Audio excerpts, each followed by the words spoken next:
Alright. Big gaming day.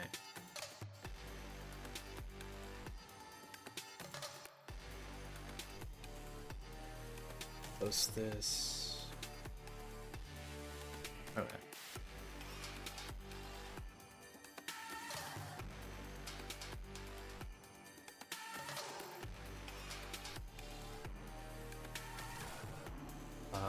Oh, I don't know. Yeah. Okay, cool. I plugged in my controller after opening my emulator. Sometimes that makes the inputs not work. I have to relaunch it.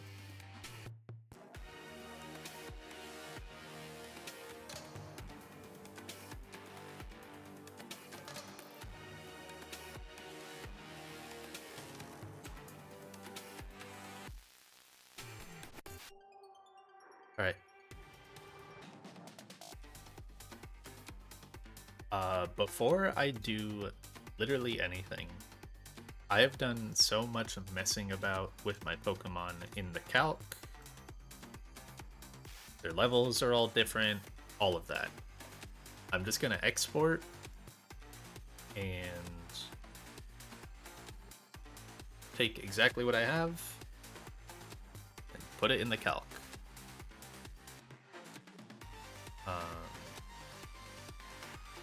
I'll do that again when honestly, I'll do that probably ahead of every fight. Just for consistency.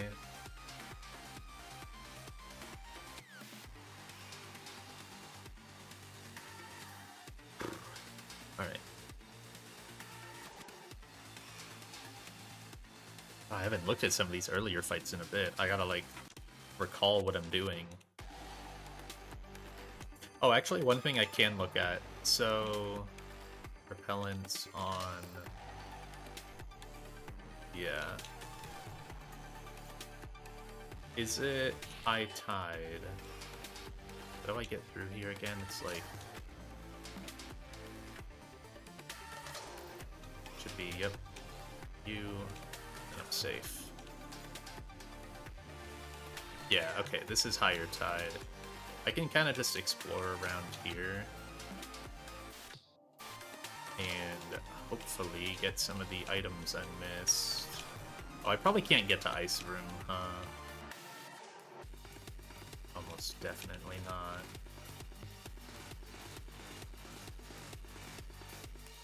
The Shoal Shell? What is that?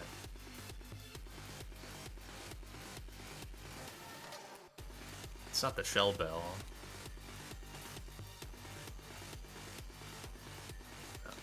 I don't know what these are.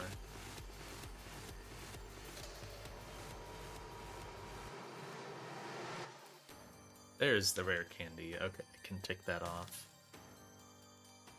Items. I now have 5 candies.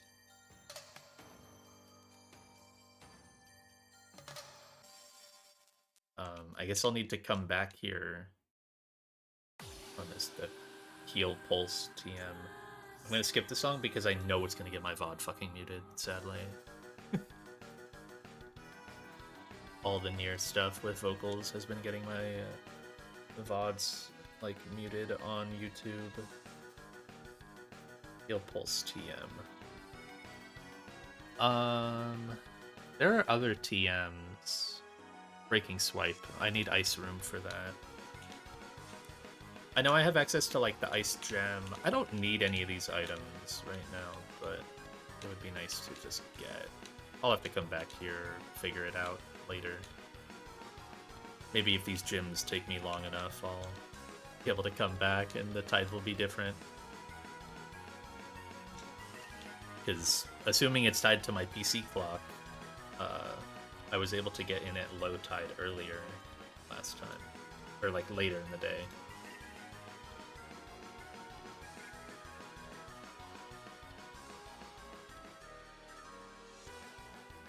Alright.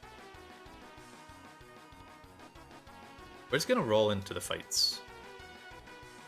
Because this first one is actually pretty simple for me. Why is that? Why is that the case? Why was it simple?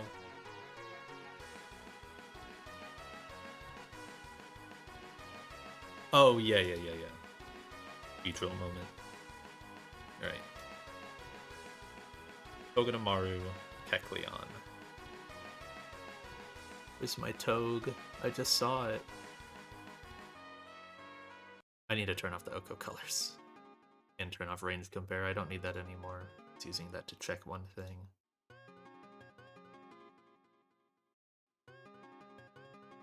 Where the heck? Oh, it's already up there. How did that happen?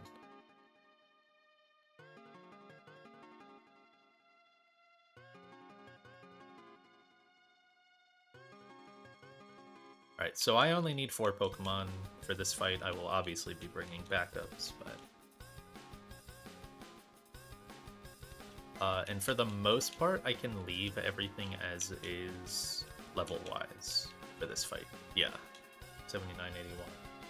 83 on you and your max. What is good backup here? Greninja is probably very good backup. Give the guy a King's Rock just cuz. I think it still outspeeds Mismagius? Oh, maybe if it's leveled up. Yeah, it doesn't outspeed right now.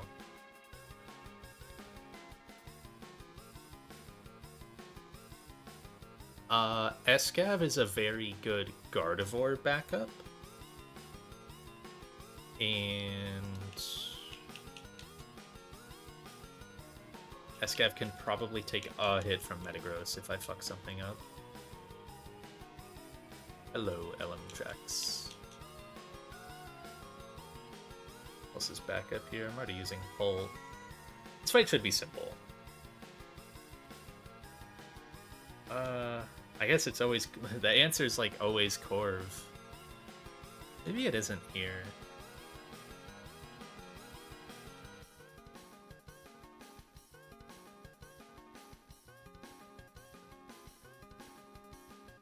Maybe it's Blaziken to bait. That could be an okay backup. Where is that guy? Oh wait, no, I need to not touch Blaziken, I think, for levels. There are some guys where I actually had to be a little careful with EXP management. I think. Or no, one of them, it doesn't matter. I'll just bring, I'll bring Corv back up. It doesn't matter too much. Does someone have an item?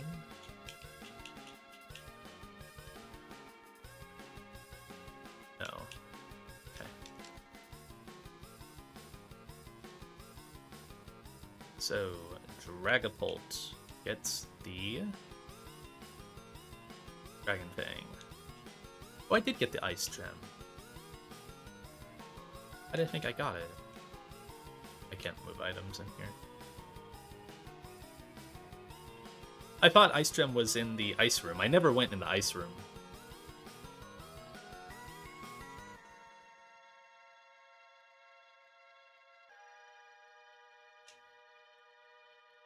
Okay.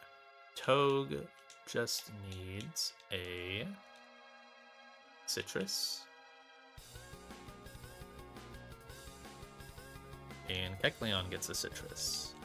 That's kind of it. Escav, Citrus, I suppose. You maybe Lum? I feel like the... No, there isn't really any status moves here.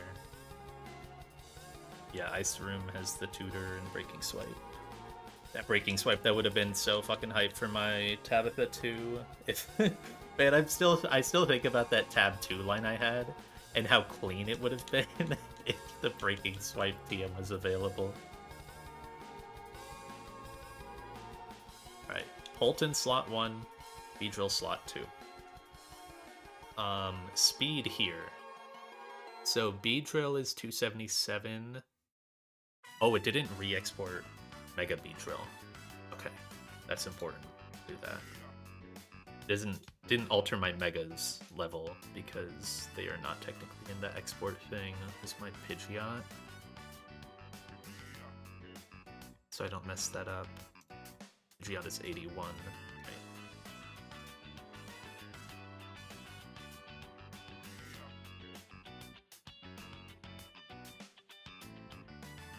so Pult is 270 speed. Mega Beedrill goes to 271, which is, like, the main reason why this line works. It does it at this current level. I can already go ahead and... I almost just stopped recording. I opened OBS and not Spotify.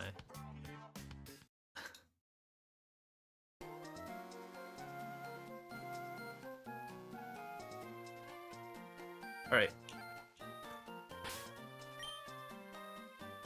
These are all going to be scary, just because if you mess one tiny thing up, like... They, escalate.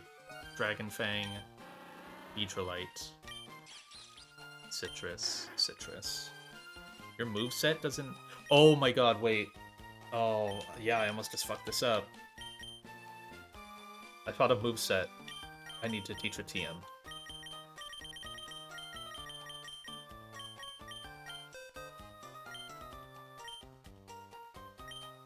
Teaching Shadow Ball. I'm so glad I thought of the Kecleon moveset. Because I can't do Phantom Force, it takes too many actions. Getting rid of Sucker Punch. Or Shadow Ball. Flamethrower sadly does not work. Committing Shadow Ball, but it's probably a fine guide to commit it on. Not gonna think too hard of... I thought about it for like, I don't know, maybe an hour in total of like, who would be a good recipient of Shadow Ball in the future. Doesn't make a huge difference. If I need it now, I need it now.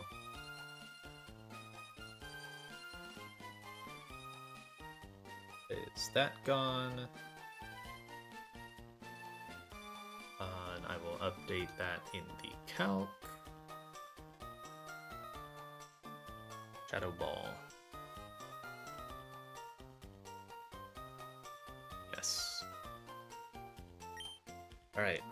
Now let's double check.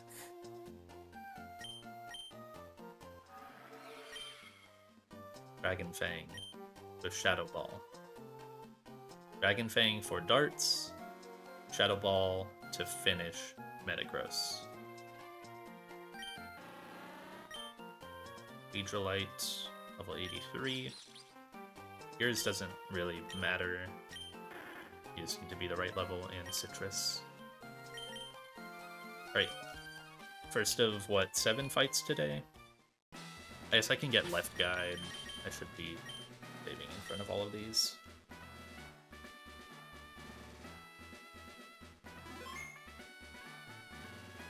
I think it's impossible, because they move. Yeah, I'm still gonna save. I can see it, because, like, they move into you.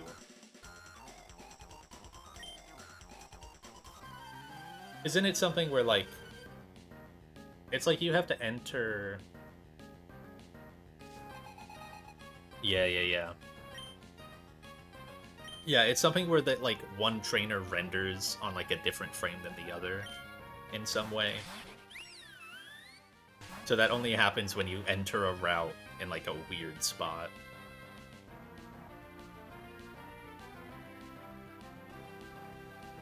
Okay. Opener is really simple. I'm going to Darts the Noivern, which I just barely outspeed. And then I'm going to Mega and Poison Jab the Sylveon, and then Darts will single target into the Noivern.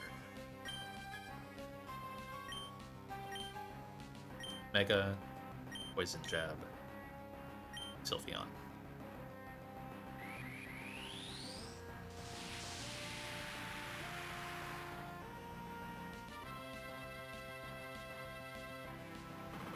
Hello, Isaac. Nice. Now both darts go into Noivern, and I importantly don't need a Draco, which lets me Shadow Ball at full power.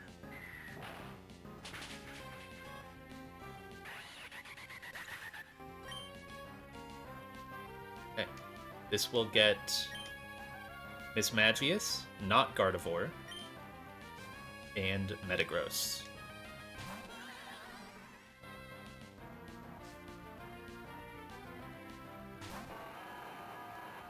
Very good. Now, Miss Magius doesn't see any kills, so it has to Shadow Sneak Metagross to proc its weakness policy.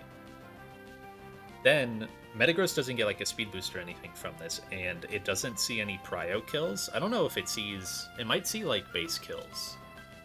Oh, it definitely does. Yeah, it sees kills into Beedrill, so it's targeting the Beedrill slot. But the damage just works out where with Miss Magia's Shadow Sneak, plus my own Shadow Ball, plus Leech Life, Metagross dies before it ever gets an action.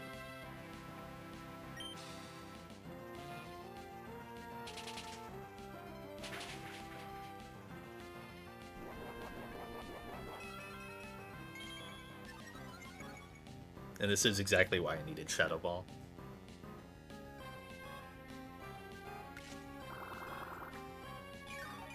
And U-turn wouldn't do it. Crit makes it safe, I guess. It was safe though. I guess I guess I could have had like Sucker Punch there since I crit, right? Should have clicked Sucker. Yep. Wow, what a wasted TM. Right. So now Miss Magius is gonna do the exact same thing. Weakness policy again. Doesn't see any kills because nothing has changed. Drifblim sees slow KO onto Beedrill. Obviously, because of dynamic speed, when it gets Shadow Sneak, it gets unburdened, so I can't U-turn. But I can Phantom Force Drifblim and Hard Pivot to Togue on the Acro.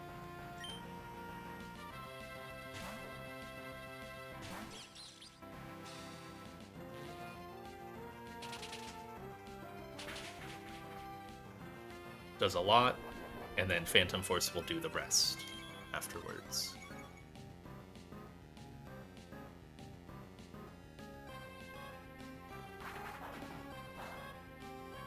Okay, damage here like might be kind of relevant, but not really. I'll just track it anyways, just so I'm aware of what's happening. Togue is at 110. So that is in Shadow Ball range. I think it's always in Shadow Ball range, honestly. So Miss Magius is going to target Togue, and Drifblim is going to target Togue. So we're just going to Spiky Shield.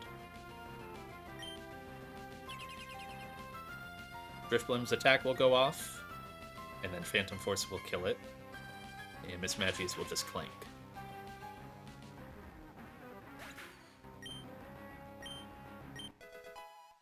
Big level up. +4 attack, +0 special attack. Level ups look so funny with megas. Alright. Now it's just a 2v1. Just gonna Shadow Ball. I believe the Shadow Ball will never kill. Also, it's Focus Sash. It would never kill. And I don't want to darts here because I don't want to kill this yet. So again, now Miss Magius sees fast KO into Togue, while it sees slow KO into Dragapult. So we're just gonna Shadow Ball and pivot Kecleon. Kecleon can take a Mystical Fire here, it doesn't matter.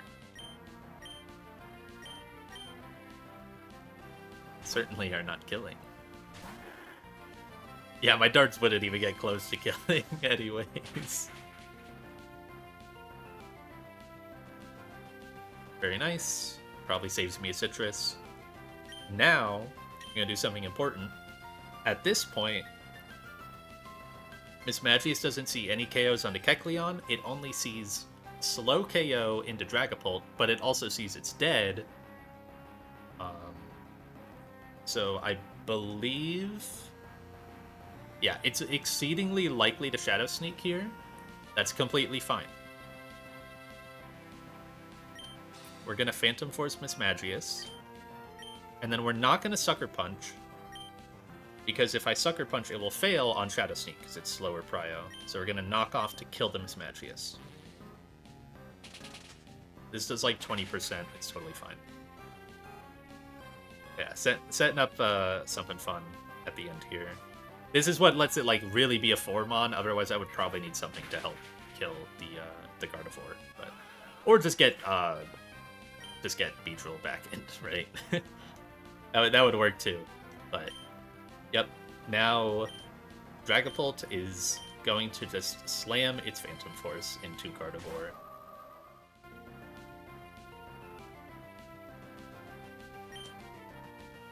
Yeah, I could have done other stuff. It didn't matter. I can Sucker here.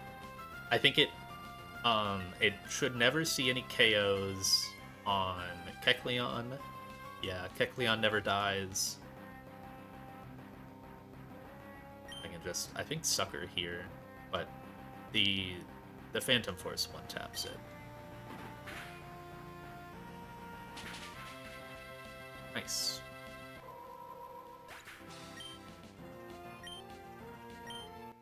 Yeah, I could have fed Beedrill that KO, right? That's the only difference. Bro does not need it though. He's got 40 on the split. Dragapult got up most of those kills. Yeah, he doesn't need them. Bold pull, exactly.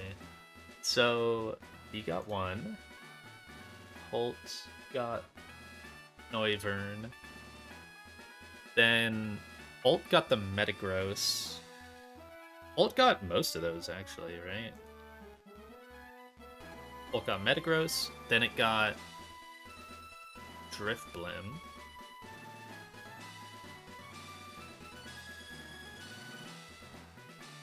Then Kecleon got Mismagius. And then Pult got Gardevoir. So 4 for Pult. Yeah. Just passed up Blaziken.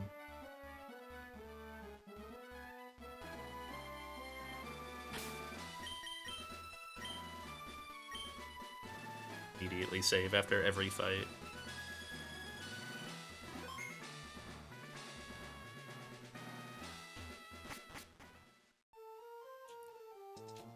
I don't have any moves to teach here. No, I don't.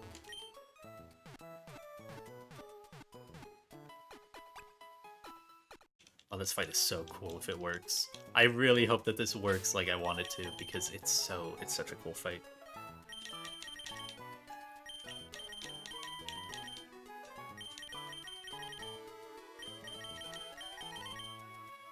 It's gonna go a little different to how yours did, Jax. I'll say that. It's gonna take a couple turns more.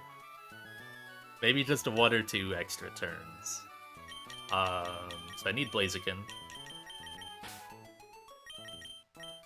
in the lead.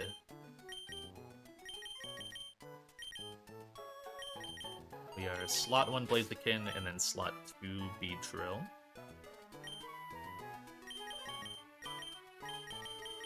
Conk and Togue. And then I need Torterra, which is a guy that I did not think I would bring to any of these fights. But I get to bring all 3 starters that I have to this fight. It's really cool. I don't have any others, I don't think. No. Yeah, you have to bring all 3 starters. Levels for 84, 83. Toga will level up in this fight. Yeah, that's completely fine. 30 max. I need to push Greninja a little bit.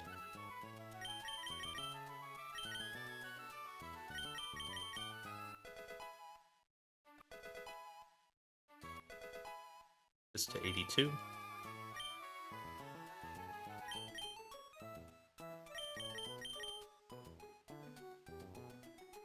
Okay. Why did I need that item? Oh, that's right. Yeah.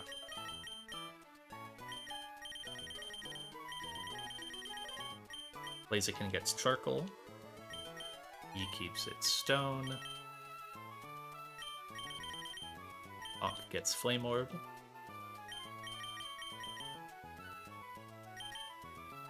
Toad Citrus. And then Torterra Gets Iron Ball. And Gren gets its favorite item, King's Rock. Okay. That looks correct. I don't believe Conkeldur's flex slot affects anything here. Conk is in slot 2. It's Ice Punch. No, that doesn't change anything. If I want backup... No, actually I think teaching T-Punch would maybe ruin the line. No, it wouldn't. Backup would be Fire Punch.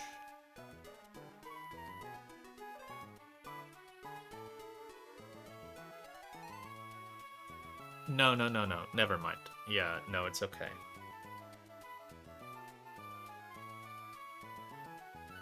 Because once Trick Room is gone, I can't use this guy anyways. Actually, no. Fire Punch is good backup. Yeah. I'm gonna go... Wait, no, I'm gonna teach T-Punch as backup on Conk.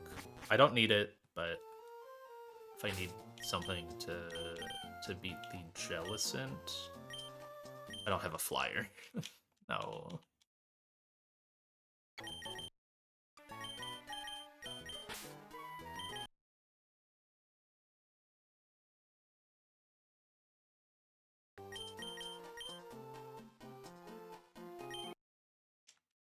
Speed through this.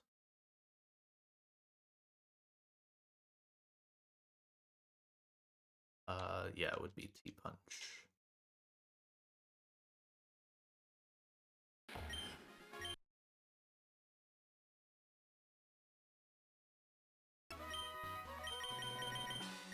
That doesn't affect anything baiting-wise, because I'm never killing a slot 2 Pokemon where Conk is when it's on the field, and then eventually it's in slot 1.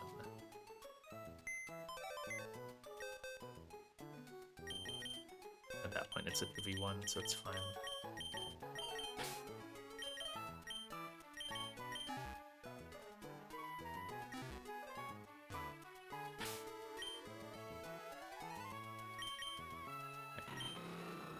Charcoal.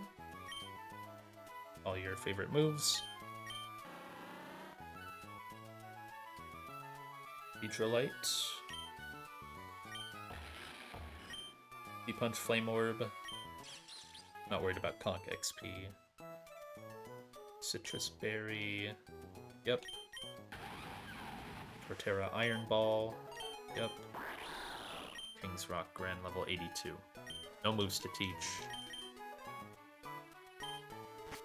I guess I'll export Conk with T-Punch now.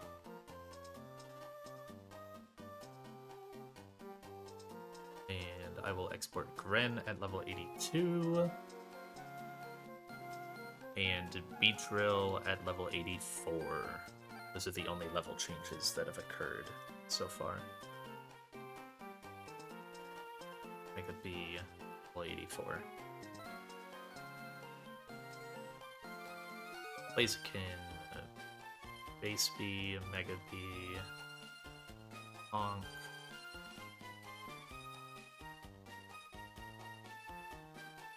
I guess it's Toad Conk, it doesn't really matter.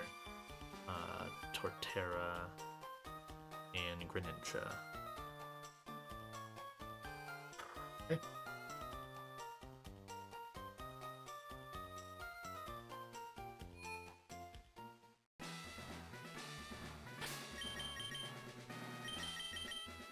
Blaziken slot 1. Yes.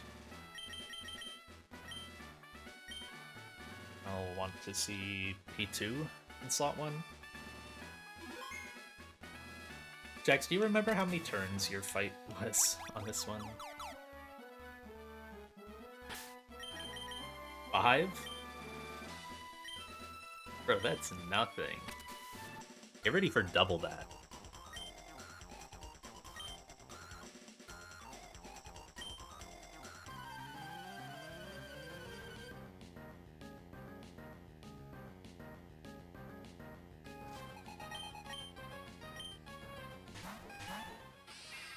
B2 slot 1.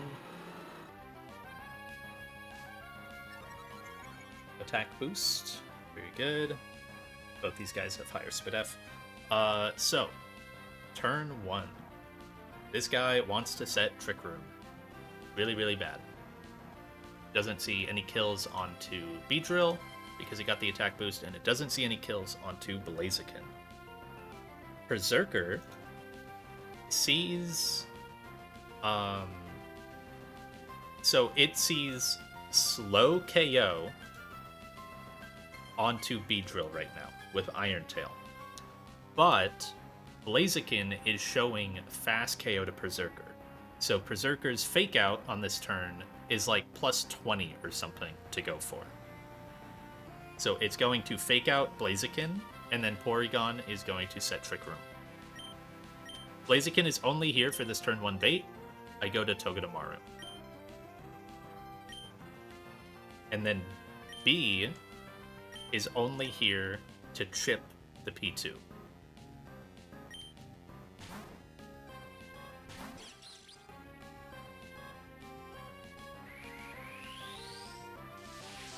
They'll obviously get used later, but for this turn 1, I'm not doing a whole lot. Fake out into Togue, making it take Barbs. Not super important, but it's nice. Okay. And now I go to Conkeldurr. And P2 is going to set Trick Room. So, now that Trick Room is up, the speed order is Berserker, Conkeldurr, Porygon 2, Togue. So Berserker is the fastest thing on the field right now. It sees a kill with close combat into my Berserker, or into my Togue. So we got Fake It Out. And we're gonna finish the P2 with a Hammer Arm.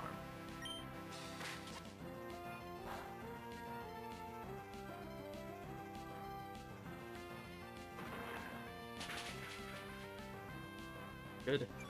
Obviously, P2 is so crazy bulky. I think the only way I can one-tap this without any pre-chip from another Pokemon is if I use Superpower, and that screws me, because then I start to show kills to Berserker with the defense drop. And Hammer Arm is really important, because now Conkeldurr is actually faster than Berserker. Togue leveled up. Let's put that in the calc right away. I don't believe that mattered at all, or I accounted for it at least.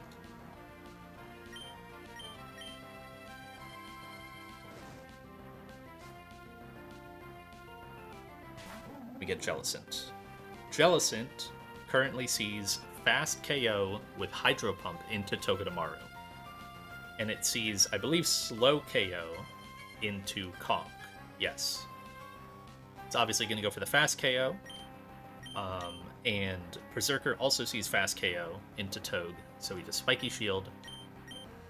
And Conk is kind of done here. I could kill Berserker right now, and a lot of the lines that I had, like, did kill Berserker, but getting early Bronzong or getting Rampardos, I think I might get Rampardos because it sees KO, are really bad.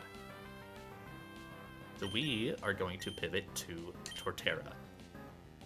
Jellicent was like the hardest thing for me to solve in this fight. I basically only had 2 Pokemon that could ever kill it in like a solid manner. That was Torterra and Basculegion. And my Basculegion is really bad. Alright. So now, Speed Order, because I'm Iron Ball, is... What's your speed? 124. So it's Torterra, Berserker, Jellicent, Togedemaru.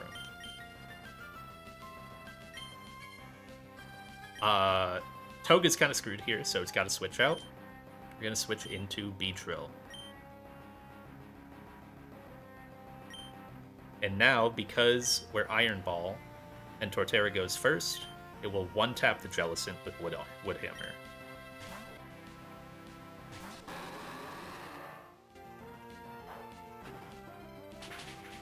Jellicent never gets a turn.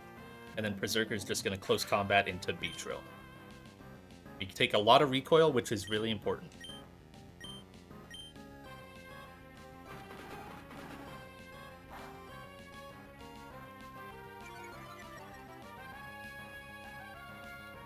So now, Hatterene comes in, because it's the only Pokemon left on that side. It currently sees... also, speed order now is Hatterene, Torterra, Berserker, Beedrill. It currently... Check the recoil, so 185. It's always that number. It does not see KOs onto Torterra at this HP. So it doesn't see fast KO onto Torterra. It only sees Psychic KO on Beedrill. And then Berserker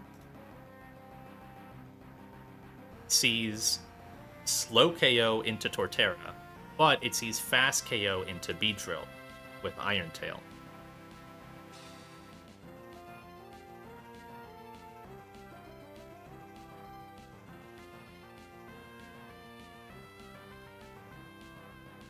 We are gonna just barely...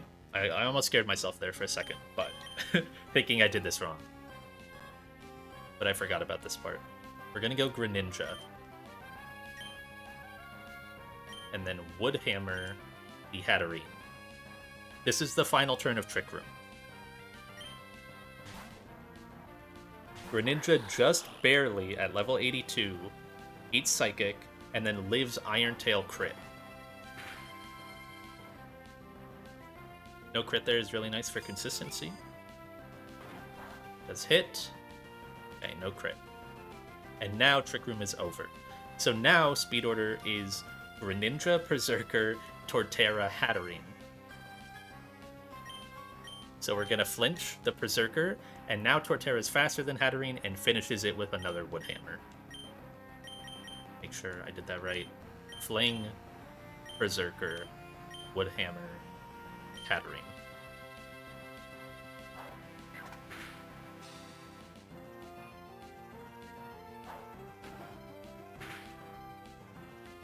Nice crit.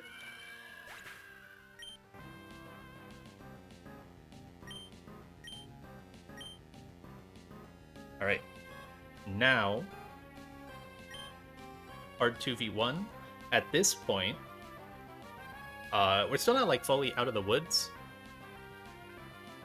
Berserker sees either Iron Tail or Close Combat KO on Greninja with slow KO, but because of all the recoil I took, I now am baiting guaranteed fast KO Iron Tail on the Torterra side. It is always Iron Tail, so I can double pivot as long as my right side can eat Iron Tail. So we're going to pivot to Conch Elder and Togue.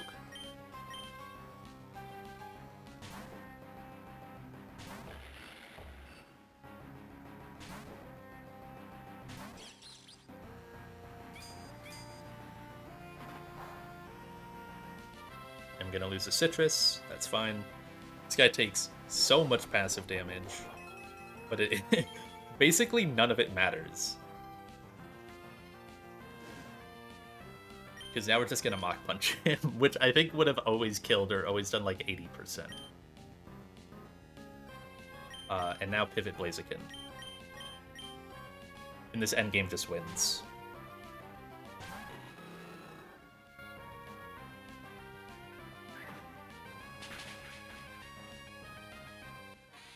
This will be Bronzong first, I believe.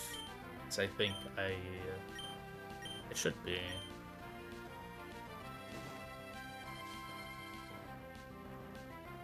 Yeah. Just double checking my ranges. So Overheat with Charcoal shouldn't be particularly close, but Overheat Charcoal does 92%, Mach Punch does 15%. So I'm safe to Mach. I could also just Hammer Arm here. It doesn't matter. Mach, Overheat.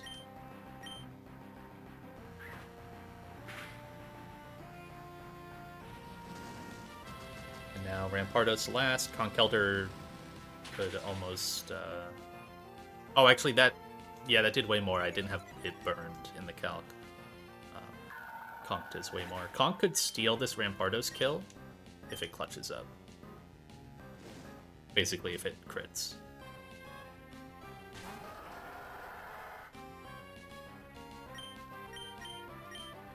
And close combat. Man, that fight was really good. I'm so happy with that one. I got so stuck on, like, the final turn of Trick Room, just how to play that, for a really, really long time.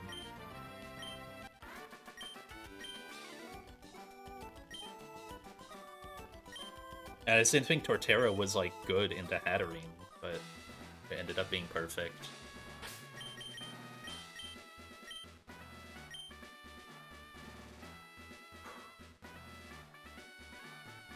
Okay. Conk got the P2. Then Torterra got Jellicent and Hatterene. Then Conk got Berserker, and Blaziken got the last two.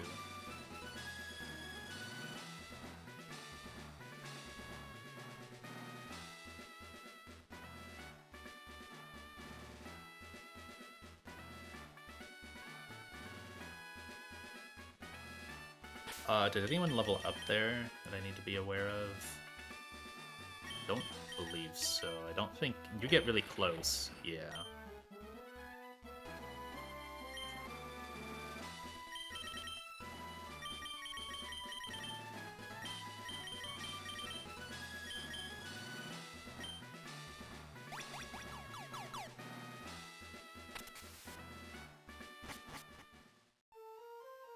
No moveset changes for the next fight.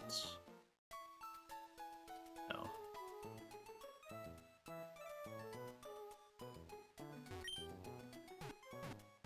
Oh, this is the fling fight.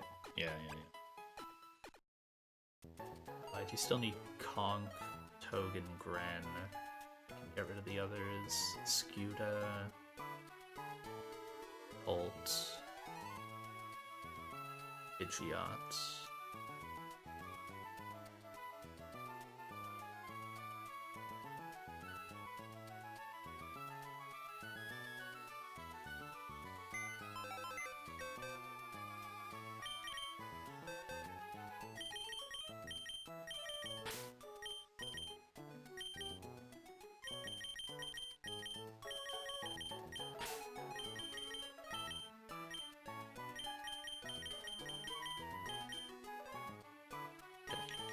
I will need to update Pidgeot in the calc.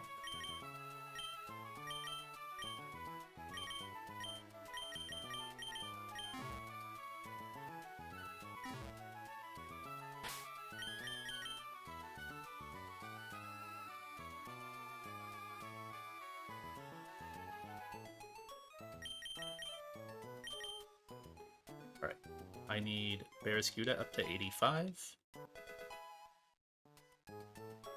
Pidgeot up to 85.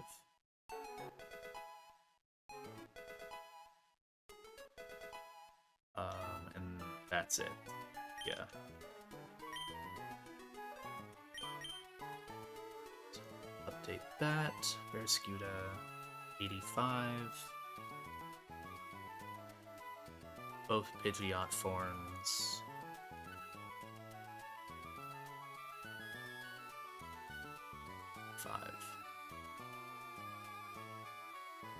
Okay.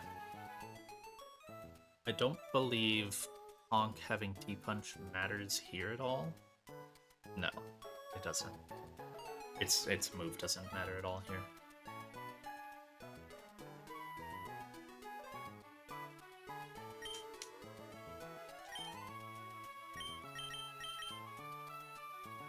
Alright, so... Scuda gets a Shed Shell.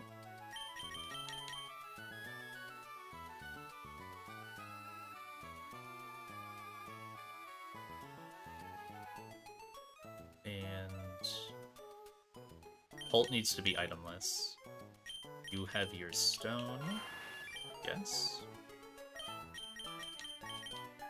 Conk gets Flame Orb again. Shouldn't have taken it off.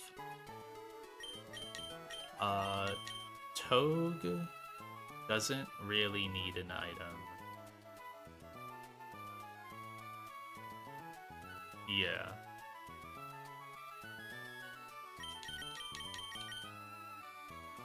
And then Gren gets its favorite item, King's Rock.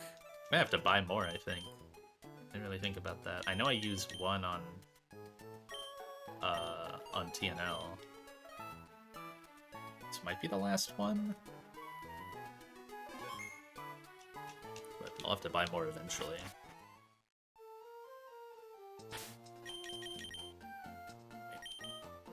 Already double check. Shed Shell, itemless. Stone, Flame Orb, none. King's Rock. Skew to slot 1, pulled slot 2.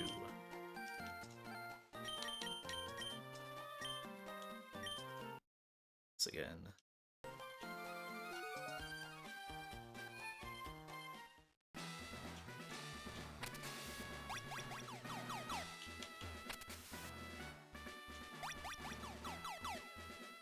Alright, I want to see what Crocodile slot 1.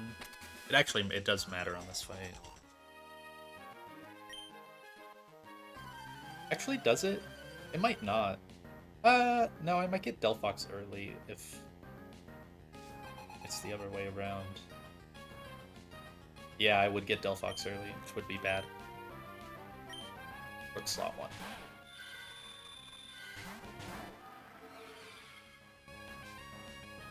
Alright, eat the Intim. No clear body on this guy. So, all Barraskewda is here to do is ensure that it is not showing Crocodile any kills.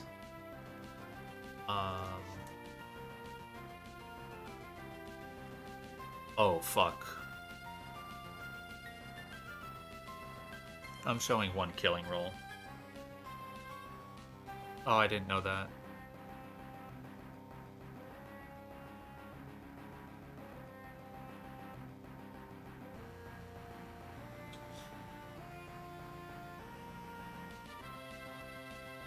Skewda. Yeah. I never put... I assumed that the knockoff didn't get there. It sees 1 killing roll. Why does it say it can high horsepower here? Am I crazy? Yeah, Pult is itemless. This might be fine, because I'm just going Pidgeot, who can't get knocked off. That's a lot of damage, though.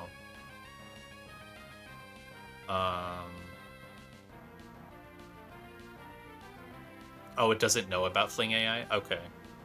It's probably still really, really likely to Fling here, right? If it's just the 1 roll that it has to find. Fling is plus 12. Oh, so this wouldn't even matter because it's fast? Eki Grace, Sandy. So true. Yeah, I guess I needed to be at like 66% here. I just never thought to check that. Yeah, it's literally max roll, just 225 with some crazy rounding up. Well, not rounding up, but it's like a big jump. Okay. There's no other play, so... Plus 12. Okay, that's fine then. Because it's only plus 11 for slow kill, so I guess this is okay. Yeah. Pivot Pidgeot. And Shadow Ball the Goth.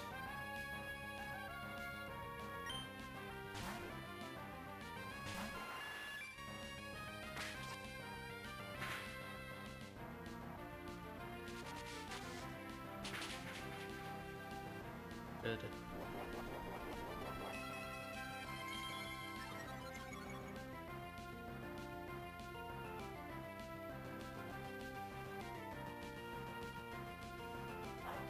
God.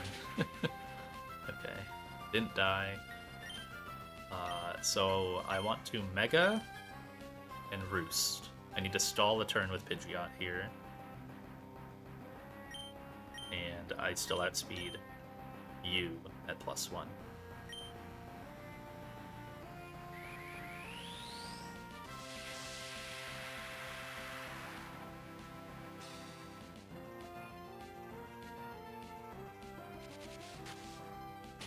Yeah, I'm actually surprised that Fling isn't like +11 or +10.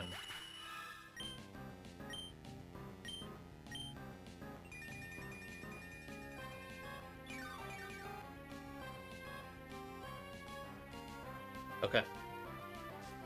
We are good. I guess it's the whole gimmick of the fight. It really wants to make sure that it gets it.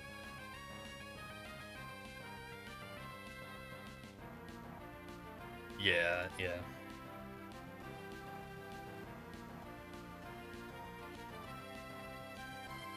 Just sell it.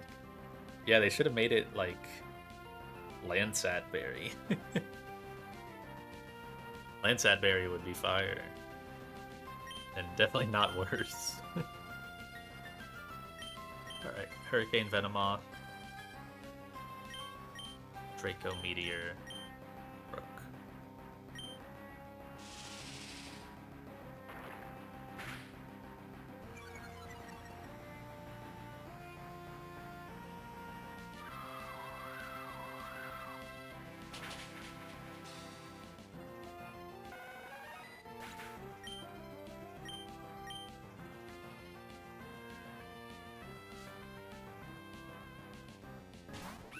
Flapple.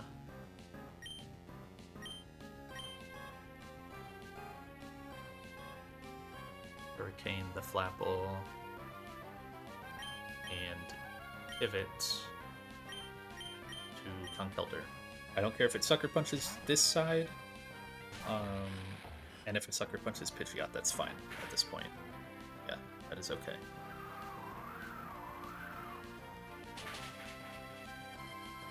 This Conk is just going to finish the Crocodile. It almost kills here unburned.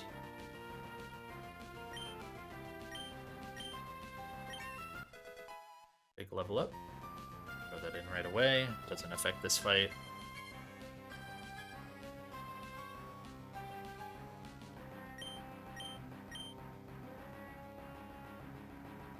Yeah, I still get Delphox. Psychic. Okay. This is pivot to Togue.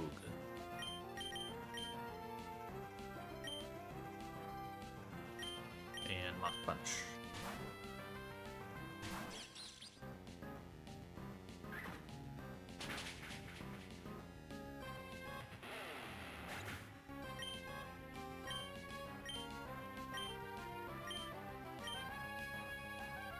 A lot of XP.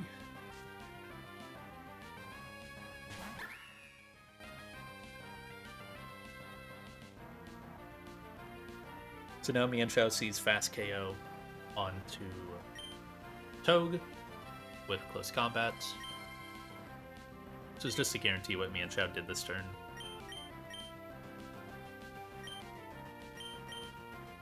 This Polt would not have killed it.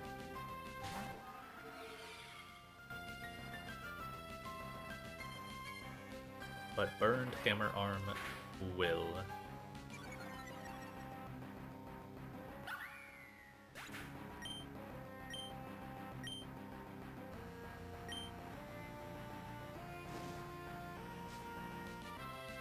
Did I stay in here? Oh no, it's Phantom Force. No, no, no. Cannot. I Shadow Ball. This is always baiting Psychic. Dragapult is not baiting. Let's go Gren. I gave this guy King's Rock, but I don't plan to use it. It was just a backup item.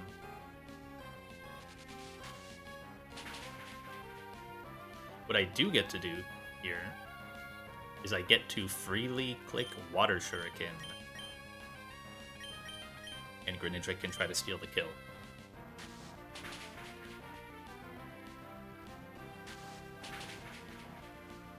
Like 2 more? Unless you crit here. Oh! Aww. Nice try, man. No, it's always 3 hits if you're Battle Bond.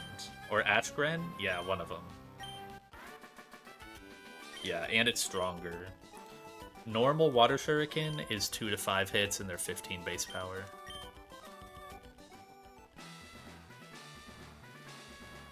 Alright, get me out of here.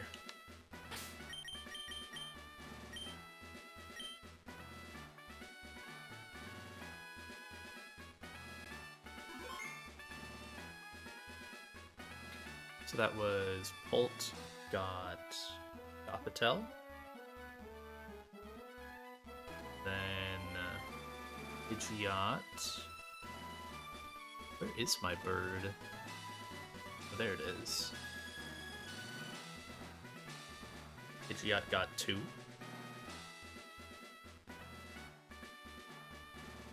Then Conk got Crocodile and Mienshao. And then Polk got the last one.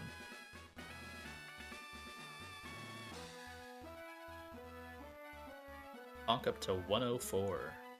Also, with that fight, we passed 1,000 kills.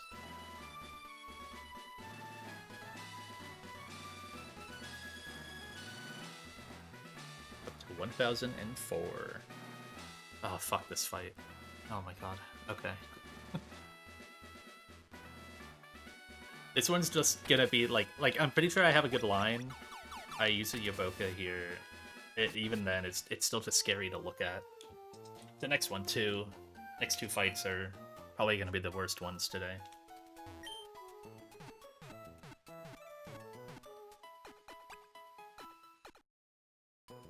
And then obviously TNL for the heist itself.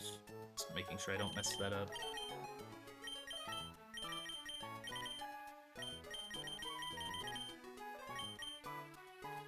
So what would the solution have been if Fling, or if, like, Fling wasn't that high prio? I guess if I saw it, right, I just don't go Shed Shell and click Flip Turn on Gothitelle, and then just have to have some way for, like, maybe Flip Turn plus Phantom Force kills Gothitelle. Definitely, yeah. Yeah, that's what it should have been. I get faked out.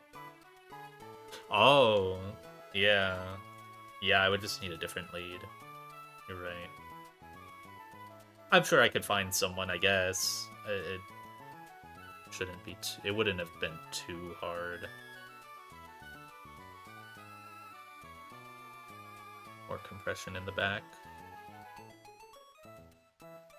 Could I have led Gren? Maybe? Gren doesn't show Signal Beam KO. No, it shows CC. Yeah, CC slow KO.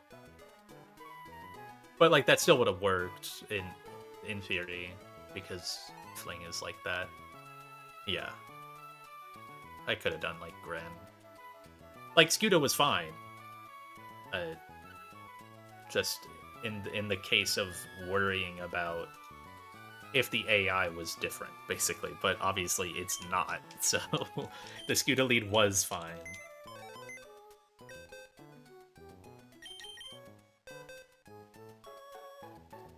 Right. I do need to go do a move change. So I guess yell at me if I don't do that.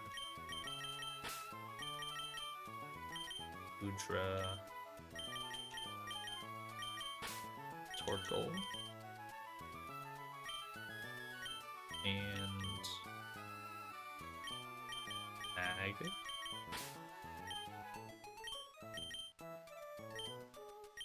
Then Bolt.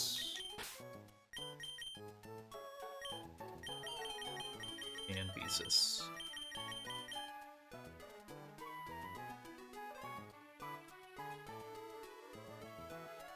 Oh yeah, yeah.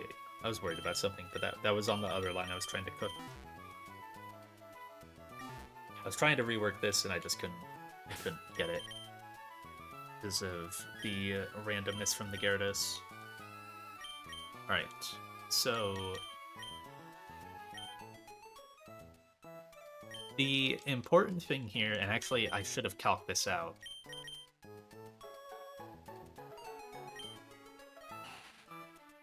I need Torkoal to be 84 for this fight. But I also need it, like really need it, to be 84 for the next fight. But it's gonna get some XP here. It should be fine. What is it in on? So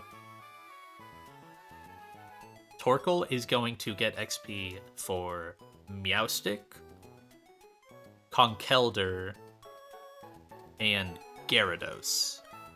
There is no way it levels up at level 84. Not at this level in this XP left. At level 84 from those 3 Pokemon. That's like 10,000 XP. Maybe 12,000, which is what yeah, no. Run the calc anyway. You're right. You're right.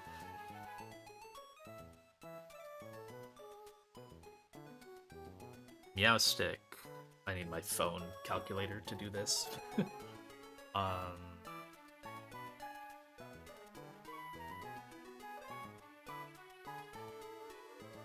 Meowstic is level 85. 63 times 85 divided by 5. So it gets 2,700 from Meowstic.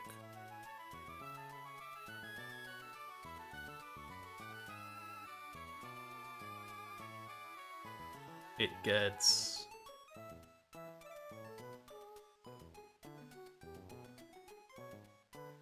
5 by 5. It gets 4,000 from Conkeldurr. So, like, even if we're, like, rounding up or something because the equation is wrong, like, 7,000 XP. And then it gets Gyarados XP. Gyarados is also 85. 189. It's 85 divided by 5. 3,000. So it's gonna get, like, 10,000 XP. It's gonna take like 24 to level up. It's gonna be okay. I just really need it at 84 for both these battles. If it levels up in the middle of the next battle, it's fine. It just needs to, because it comes in the next battle.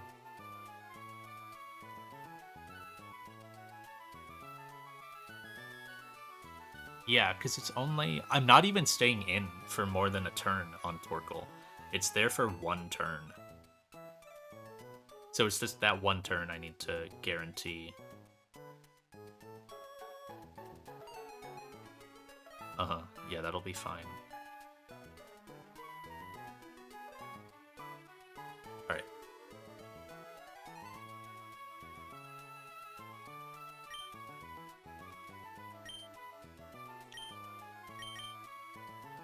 So I need D-Knight 85.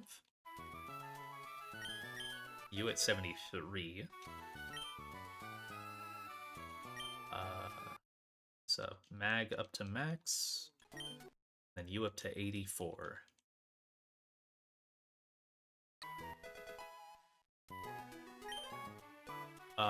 B also at 84. It's fine.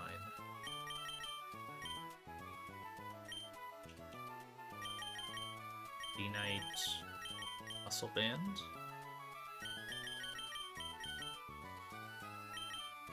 Udra, I don't really have an item to give this guy. I'm gonna give it Lung. In case I need Milo backup, I guess. Torkoal gets Yaboka.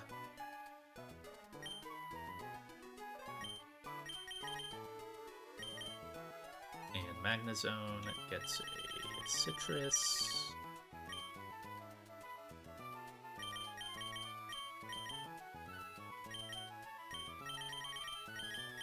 Bolt gets Light Orb. Okay. Need to go get Thunder Punch.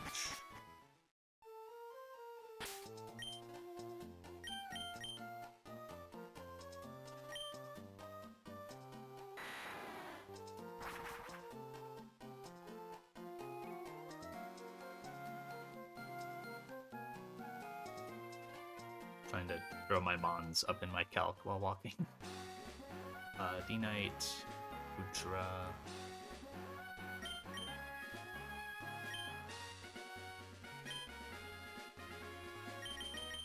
Thunder Punch.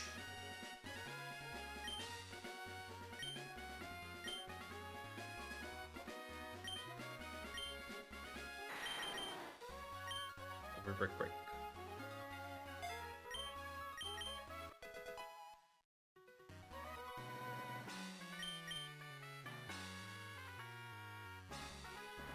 Oracle. Magnezone. I have to alter a lot of sets in here, level-wise, at least.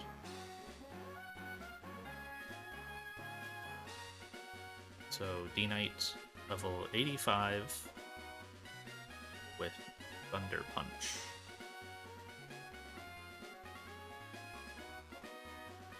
Export that. Gudra is now level 73. Wait, its ability said Overcoat. That is not correct. Oh, that's something... It had Overcoat in an old version, probably, right? So it still exports the script like that.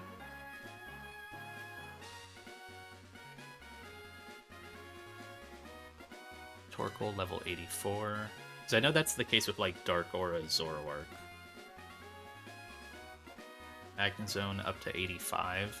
If I want to be safe, I should teach Magnezone Shockwave as well. That's another good backup.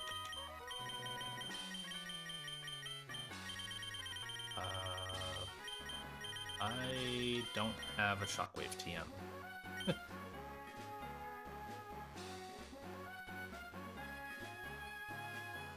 484. Let's go buy a Shockwave TM. Honestly, let's buy a couple.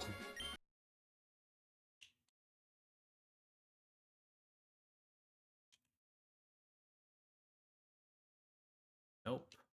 I probably could use to buy some healing.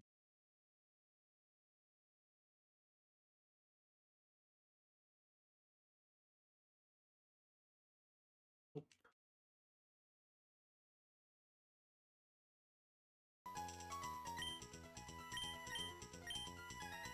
Nope.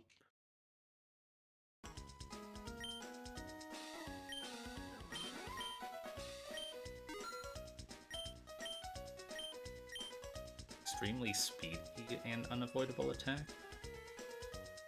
What is this one?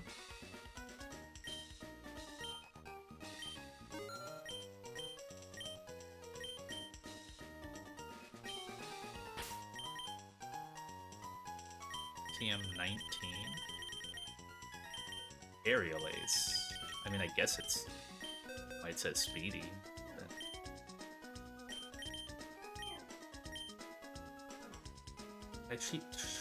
Should I teach Shockwave? No.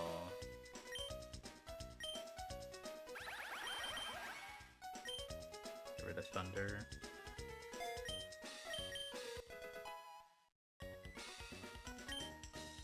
Just a solid backup. Magnezone.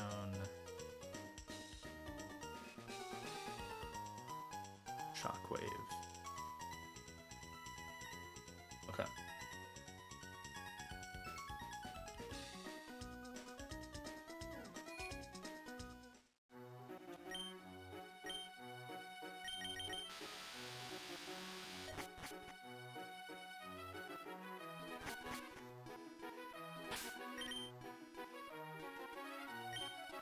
Right, double check.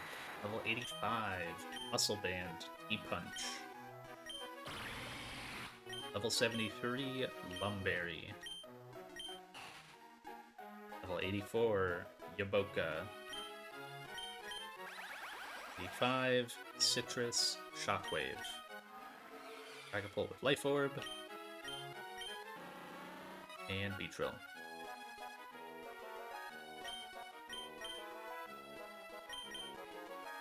I need to get there. Save in front of the fight.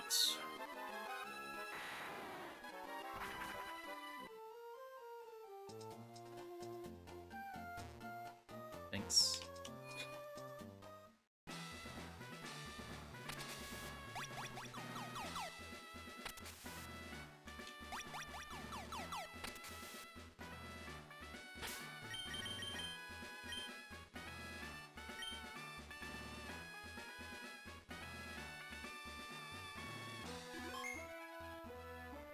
Dragonite slot 1, Goodra slot 2.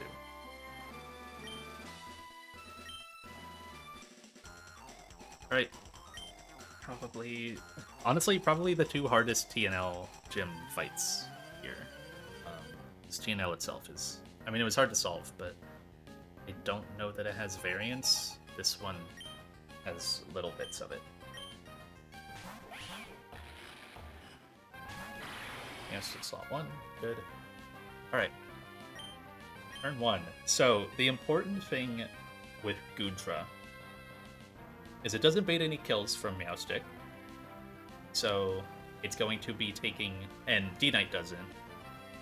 I'm going to get Fake Out into exactly the Goodra slot because of Inner Focus. And then, at this level, I actually Speed Tie Conkeldurr and only show KO to Hammer Arm. I think if I was a different level, I could show Mach Punch KO, which is bad if I was any lower. Because of Speed Tie, it sees it as outspeeding, so it sees fast KO, so it won't go for slow KO into Dragonite Ice Punch. We're going to Draco Meteor the Conkeldurr to chip it without putting it into... No, that doesn't matter. Never mind. But we just don't want to accidentally kill this turn, so we're going to Draco it. And pivot to Torkoal. Torkoal is holding the Yoboka Berry, and because the first attack that I take is going to be Fake Out, I'm going to burn the Yoboka Berry, breaking Meowstic's Sash.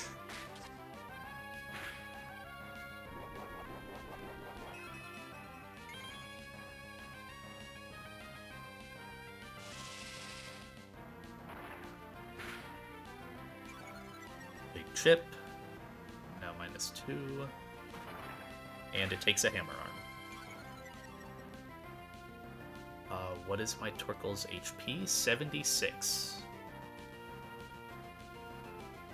That can sometimes bait T-Bolt. It's... Oh wait, no, actually, I think because of the roll overlap thing, theoretically, right, this should always be Psychic. Which is technically worse. I do prefer T-Bolt on my mag switch, but it doesn't really matter. Going to now KO Conkeldurr. It sees fast KO into Torkoal, so again, it's not going for D-Knight.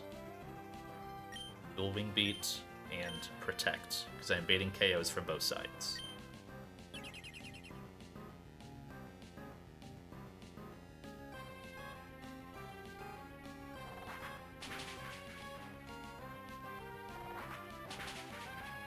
Good. Now, because Torkoal is so low... Oh, this is a guaranteed raw 50-50 between Bounce, Waterfall. I think that might have always been the case, though.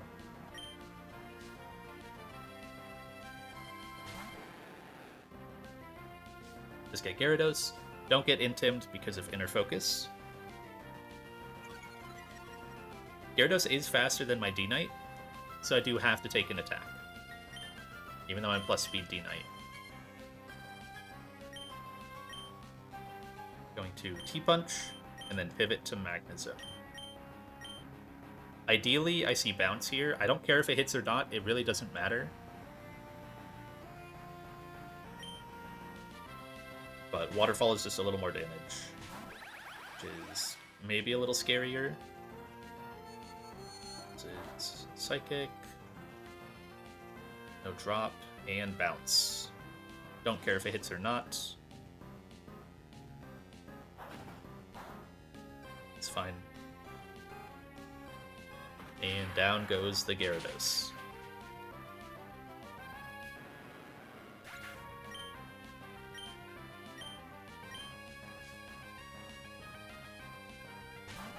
Now Rapidash last on this side.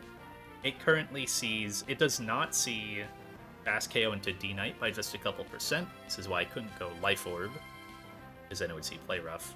It sees high horsepower KO into Magnezone, and because Meowstic doesn't see any KOs on anything right now, it actually is going for Imprison, because I have Thunderbolt, and so does it.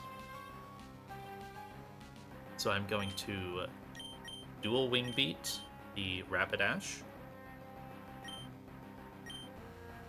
That dual wing beat Rapidash, and pivot to Dragapult on only high horsepower. And Imprison will fail as I switch out, which I did not know, but learned yesterday from Rex. No crit there is really, really nice. Still a pretty high roll, though.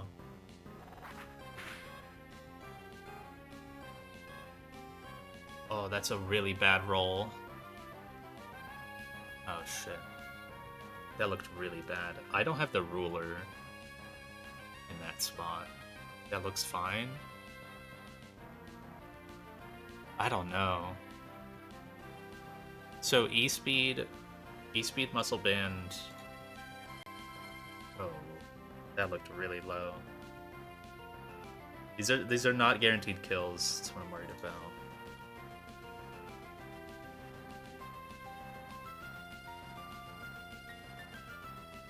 This does 40%. Trying to just eyeball with the ruler. Move the ruler. I can't, like, see it. It's so tiny on my OBS. Oh my god, I don't like that. It's like... Oh, it looks just under 40. That looks like an okay spot for it. Oh fuck, this is so close. 38.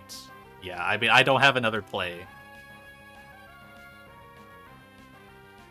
That's...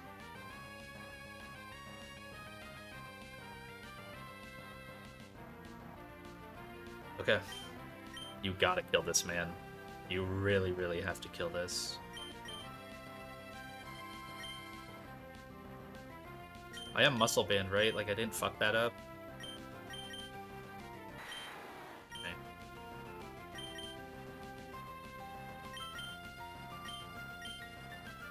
Rapidash. Phantom Force. Meowstick.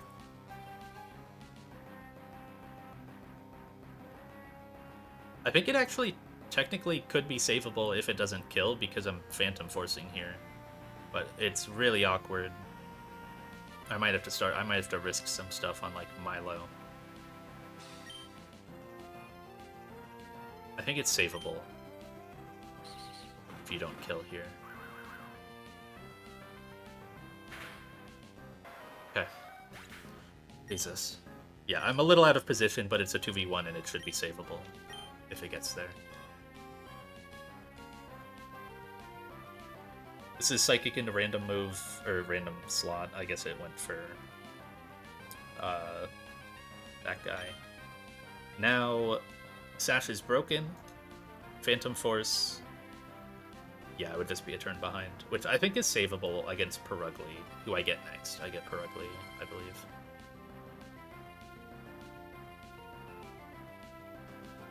Because I think it sees Throat Chop.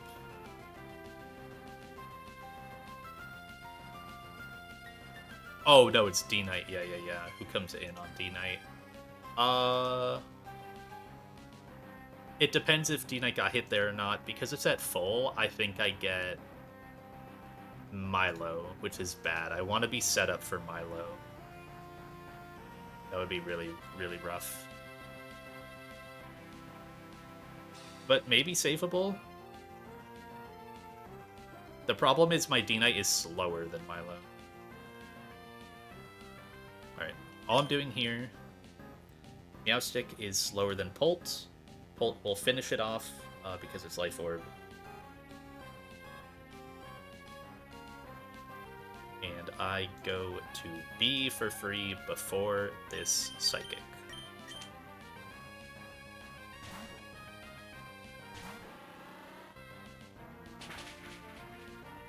Good. Nice crit. And now we're just in, we're in position. Do I hit 85 here? I don't. Okay, that's nice. So, I'd calc this, and I think it doesn't matter at all. Um, if I hit level 85 on B, there's like a small chance it can fake out, but the fake out crit never kills, and it doesn't. It just stalls a turn. That's all it does. Mega and Leech Life, but now it can never. It can't fake out because it always sees fast KO with return. And D darts.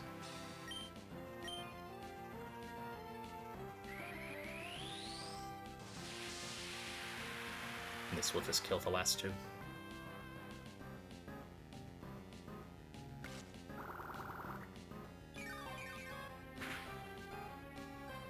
God damn. That doesn't kill without crit. Just rolled really high. And now I believe it's Leech Life does 53, and then Life Orb Darts does 48. Yep.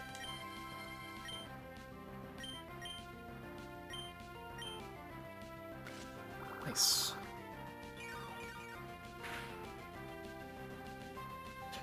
Bro really wanted it. I don't think crit kills there. No, it doesn't, yeah. He's saving the darts.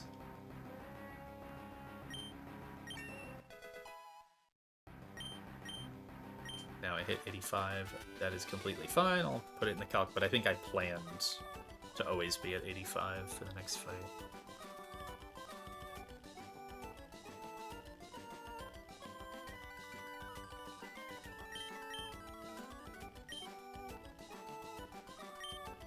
Right. Not even scared.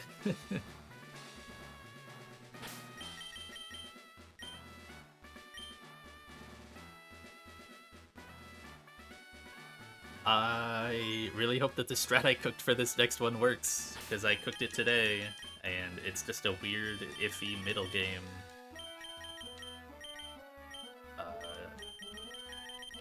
I think if it gets bad, the worst that happens here is I probably lose Caracosta.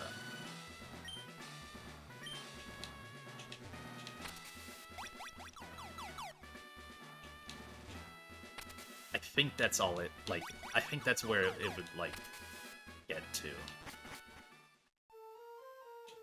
Take a lot of crits from no flying gem acrobatics and targeting into that slot, too. I'm not giving it a ton of turns, so. But it's like, if it tailwinds, it's only bad if it tailwinds, and I think I did the math, it's like a collective, like, 2% or 3% to be able to get, like, the tailwind route. And if it's tailwind route, I just have to lock in a little more.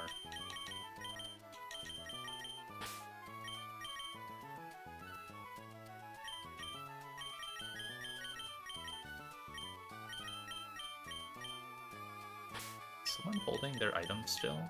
Oh, just you.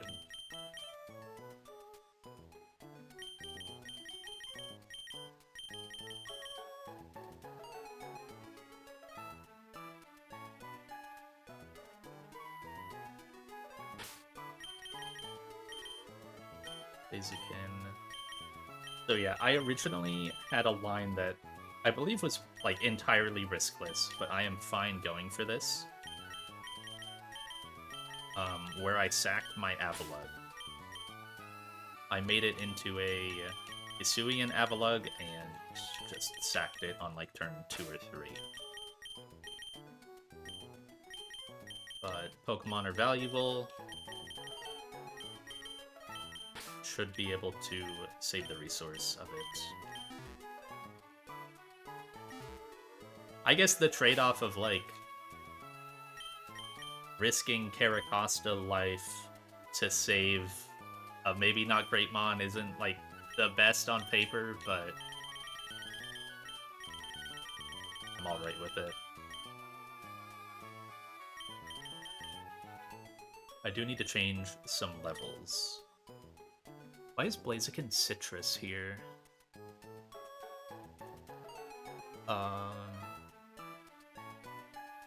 Why is Blaziken Citrus here? Guess it doesn't really matter. Yeah, it doesn't really matter. It's kind of just there for turn 1, and then potentially if I need to stall steer, then it could come in. Oh, I never checked your XP. Oh, you're totally fine. Okay, yeah. Completely fine. Should have checked that a little sooner, but...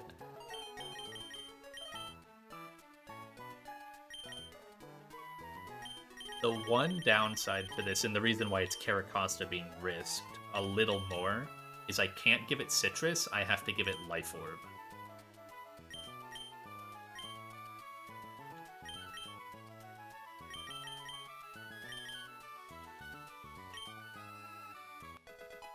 Push you to 82.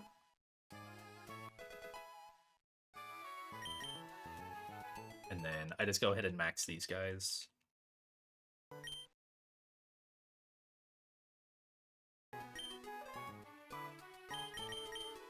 I do use Togue on the next fight, but it doesn't matter what level I put it to. I am gonna go to the bathroom really quick before doing this fight, because I could be here for a bit.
Alright, let's not sack Navel. Check everything. So, I don't have any moveset changes here. No. Mystic Water. Brick Break is fine. Flip Turn, Liquidation is, I think, all I'm clicking. Detect, yep. Citrus is fine.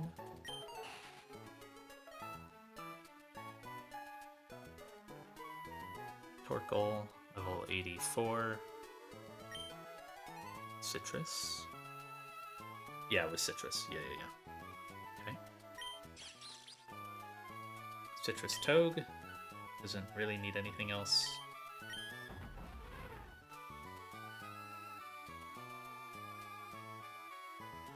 Life Orb, Caracosta, Power Gem, Liquidation,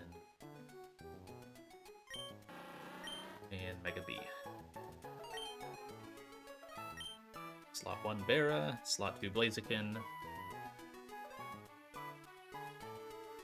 All the guys up here and alter the sets.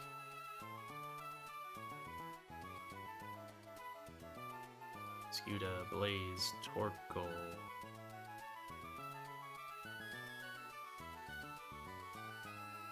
Togue, Pasta. Just put the Beedrill in the back. What the hell? There we go. Not want to go. Okay, Blaziken is now level 82. Export that. It's 84. Togue is now 85. I'll double check on the next fight that Togue 85 doesn't mess anything up. I don't believe it did, and if it does, it is extremely changeable. Fight is like when I use Togue is super fluid.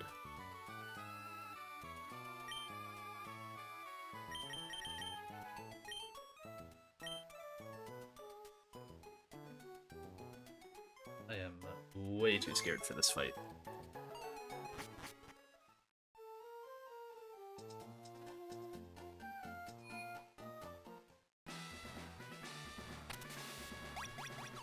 It's gonna be so awesome, like, when I do this fight, and then I just end up sacking Avalugg later. But, like, that's kind of its job, I guess, right? Or, like, that would still be, like, value, yeah. It would be saving something else from having to die later and snowballing, so...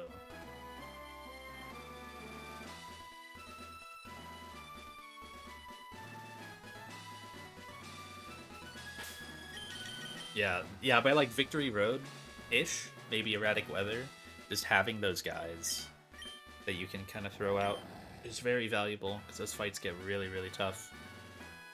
Mystic, Citrus, it's just a lot of citruses. You're not close to leveling up. Fine. Life Orb. Liquidation, Power Gem.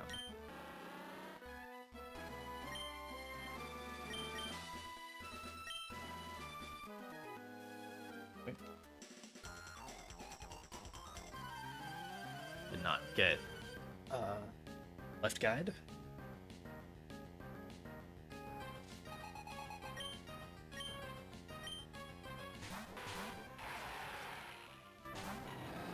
Alright, this fight only works this way because my Barraskewda is so fast, it is 1 point faster than this Crobat. I'm currently showing slow kill to it with Barraskewda. So as long as I'm showing fast kill, it can't target it.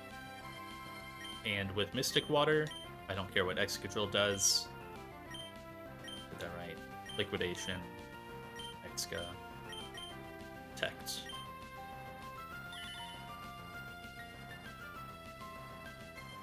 Ideally, this Crobat never Tailwinds. There's a small chance, depending on what happens, where it could. In the middle.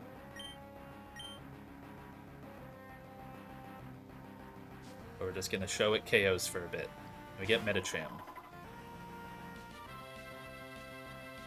Metacham also sees slow KOs onto Barraskewda, but it sees fast KOs with Close Combat and Zen Headbutt. We really, really want to see Close Combat. It's weird. I want the higher damaging one. Zen Headbutt could be worse. We're gonna Liquidation Metacham.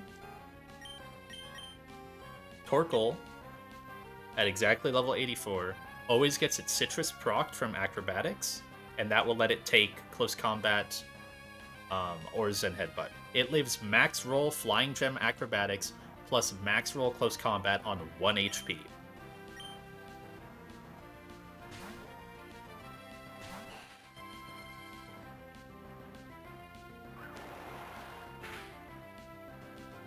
Crit is fine. Focus Sash, it didn't even proc it somehow.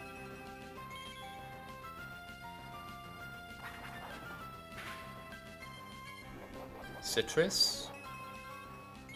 Exactly 99, yep. And CC. Really, really good. Just barely live, but that's all I need. So now, you would think, what a great opportunity to click Detect on Torkoal, but I actually want to pivot here for tempo. At this point, it is now Acro into Torkoal slot, and I don't care what Medicham is going to do because I'm going to flip turn on it. I am not leaving Barraskewda in for the Cinderace. I'm not planning to fake out Crobat, no. I have had many lines where I'm thinking through it like, oh, I would, like, if I just go to this and like 2v1 and then fake out plus this, then I'll kill... No, B does not kill Cinderace. I think B baits Sucker. Yeah, and Crobat would KO. Yeah. B speed ties Crobat.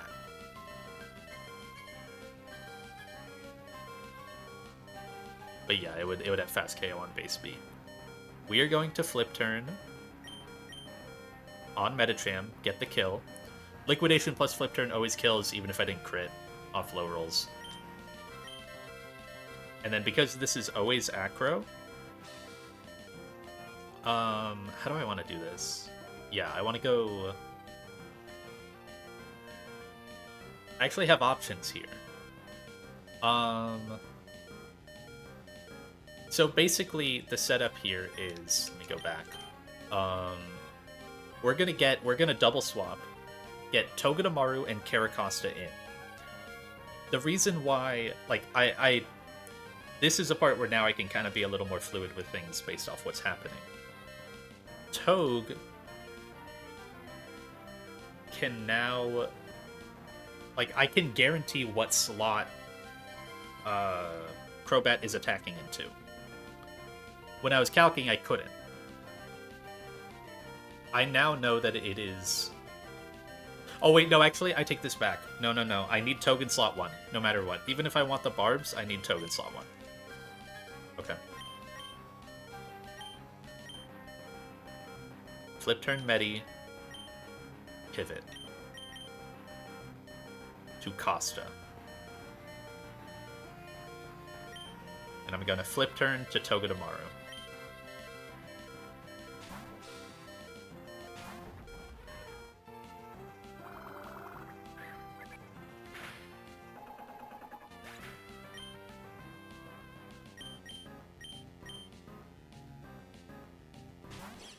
Yeah, the bulky Protect Pokemon.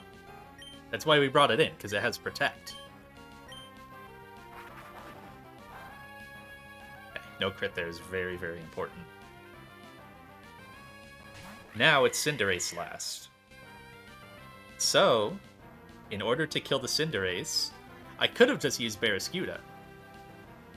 But instead, we're going to Fake Out and Liquidation it.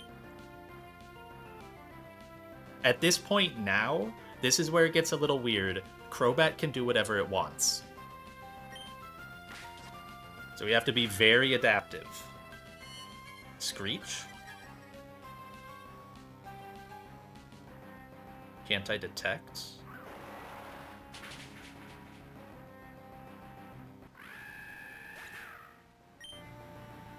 With Toge?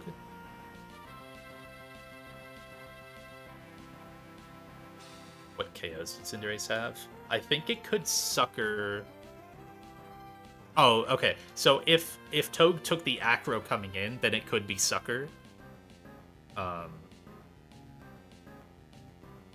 Otherwise, yeah, I think it's always Pyro Ball. So I could have Spiky Shielded. But it also doesn't matter. It gets the same effect. Could have prevented Super Thing on Toge. True, yeah. If it targeted that slot. Okay, so we are now -2 Costa. That is not ideal, but workable, depending what it does now. You do not have your Flying Gem anymore. So the goal here is to chip this a little bit with Caracosta, but not kill it, and then kill with Toge as I go into Beedrill. Now that could be hard, depending what Caracosta's HP is at. Because if it's in Acro range, I obviously can't do that. So then I might have to get a little adaptive and end up with B in slot 1, and then I might Jinx. I think I would get Jinx early, and I just have to be a little aware of what could happen there. Jinx early is fine as long as Beedrill is in, because it will click Fake Out, and then my other Pokemon can switch in safely. So it's totally fine. So this turn, I can Spiky Shield now.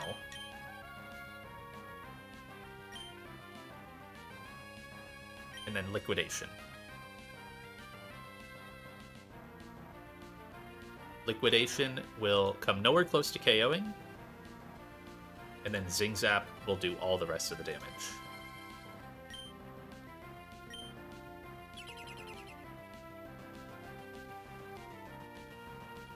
It did Super Fang that slot, okay. This can't KO even with the barbs. Defense drop, okay.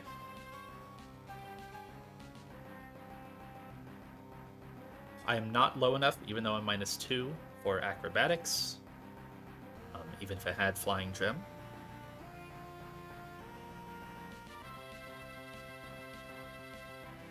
Life Orb Costa. Does more damage, Acro or Super Fang. I am chipped. 161.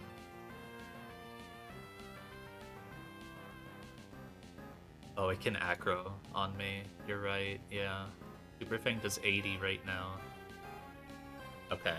So I'm gonna have to go with early Jinx then. Which means Costa has to kill here. Oh, wait, no, but this doesn't have Flying Gem anymore. Hold on. Being silly.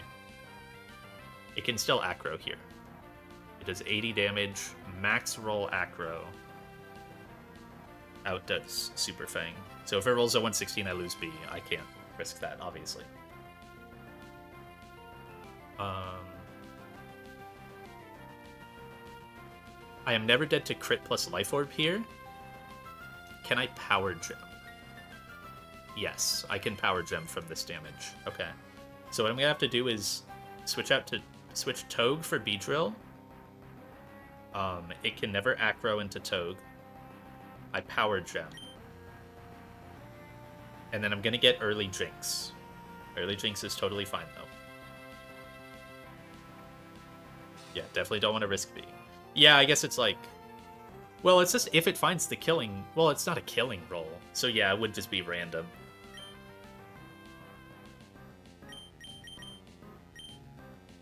Go to B. And my favorite move, Power Gem.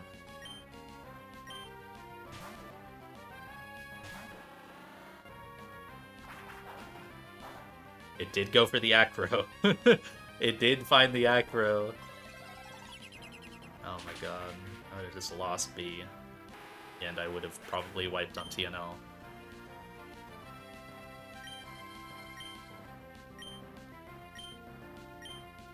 I don't know how I do that fight without B, straight up. Yeah, you just fucking saved my run. Alright. Oh, wait, it went Togue! Oh, because I'm not Mega! I didn't think about that. I could yeah, I could maybe win. I would have to give up the heist. Yeah, I guess I don't show KO yet on this. I mean, shit, I'll take that. Yeah, right now it sees fast KO. And I'll just transform, become faster, poison jab. Goodbye. And pivot to Scuda. Importantly, I need to not click Liquidation on the Jinx. Yeah, I guess I could go Toad as well. It doesn't matter at this point. Toad to just break the Sash with a Fake Out would also work.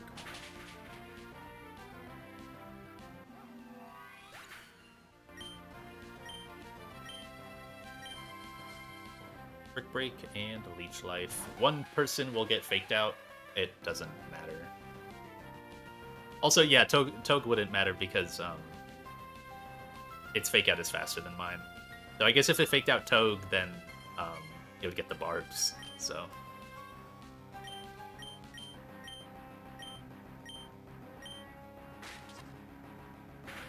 Come on, man.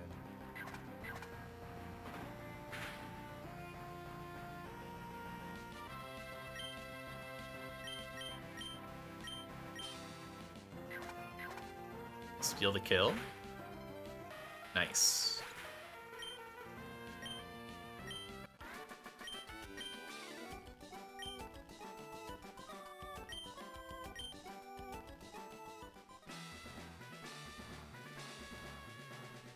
Oh, get me out.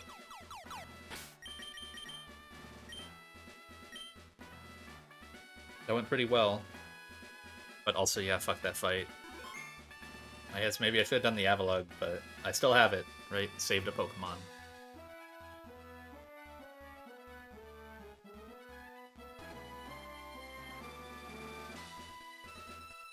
So, it's a lot of Scuda kills.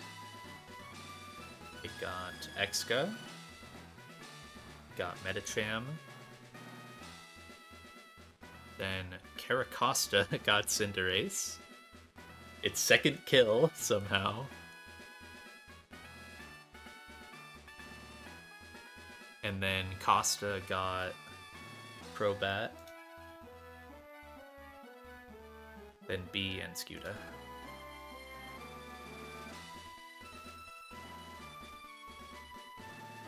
Best line is attack scale on Conk, it having a 25% chance to die.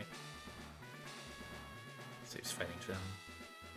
I mean, yeah, if you get out, like, Conk, I've been thinking about Conk attack scale at so many points. What is your attack stat? Like, obviously Guts makes it a little, or Sheer Force makes it a little. 3? Oh, no. I've been at, like, 14 and thinking about an attack scale, like, since I've had it, like, back on Flannery. Yeah, that's pretty big. Yeah, Ape has been able to push you off. I can see that.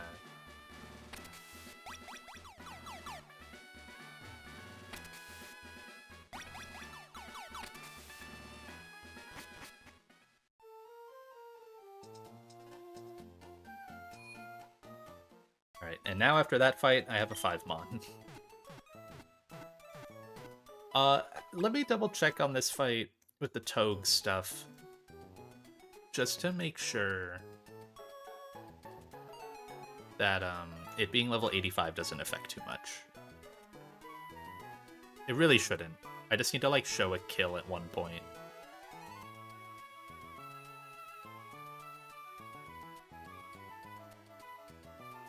Pult. So...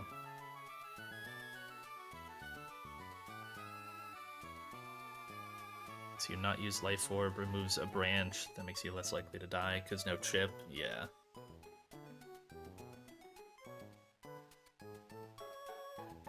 Is that your last scale pre-dive?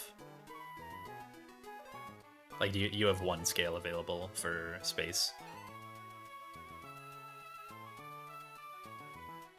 Yeah, I mean, you can try to commit to it, and then obviously, like, I just worry about, like, needing it for, especially, like, that gauntlet in Space Tag, or before Space Tag.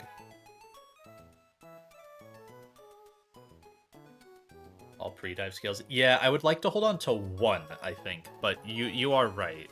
Space Tag is, like, the spot where you should be whaling your scales, because you're going to get a huge refill for the end of the game.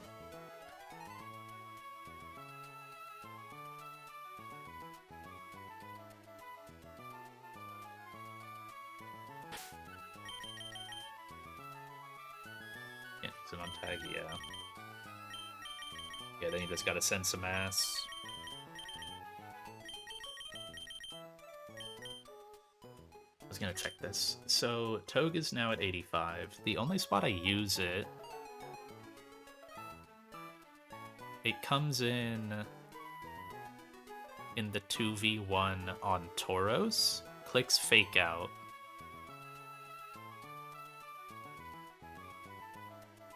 So Tauros dies, and then Golduck comes in. I just need to make sure I bait Golduck. Yeah, I still bait Golduck. Okay, we're fine. Actually got a little close, but...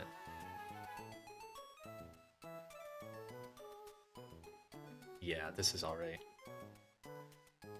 My Fake Out does 10%. And 2 darts do... Oh, I'll be Dragon Fang. 2 darts do 48. Yep, that's fine.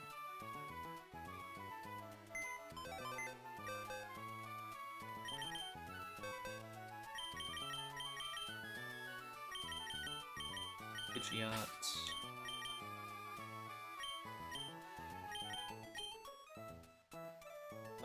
Where is it? There it is. First time coming out of the box in a while. Hello, Xatu. It's probably its best use case.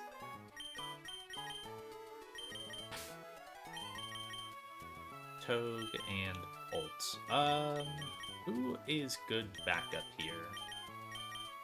Probably... I don't think it's B. Maybe it's, oh, I'm already bringing Conk. I was gonna say Conk. Maybe it's Corviknight, honestly. It's pretty alright. Or Terra also, but,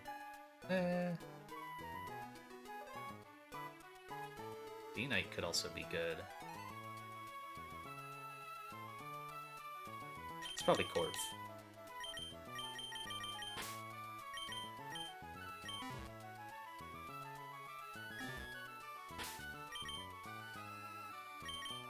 Okay, I need Xatu at exactly level 84 and Conk at max.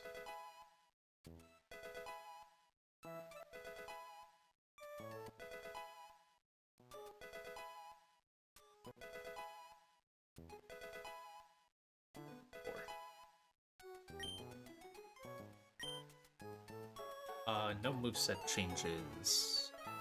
No.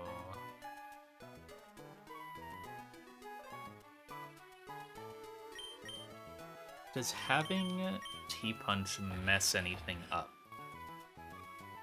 No, because Conk is in slot 2 and it's only in killing slot 1 Pokemon. Yeah, okay. Alright, you get your stone. You don't really need an item.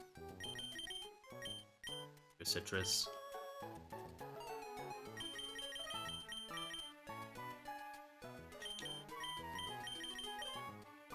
Conk Flame Orb.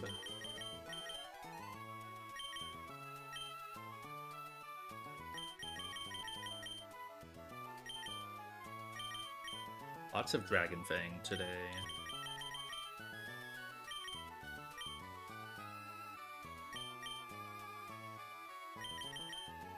Okay, give all the items. Slots are right. I don't need to double check. Yeah. No, I'm gonna double check. There's no way I'm not. You got the moves you need. Tailwind U-turn. Flame Orb. Citrus. Dragon Fang, Citrus.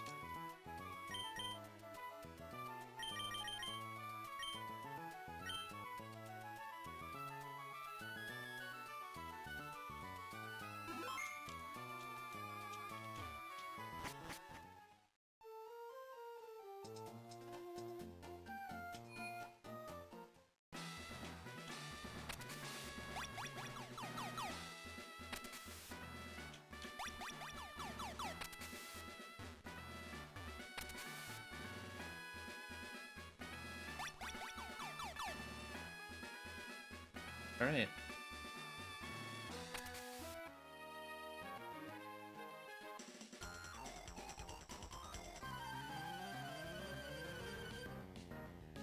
This fight is so theoretically cool if the first turn wasn't so abusable.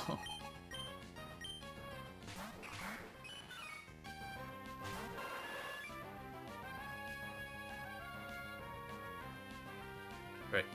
Don't want to do anything. I guess I can theoretically Roost to get back 1 HP in case it's Quick Claw, Misty Explosion. And I want a Tailwind.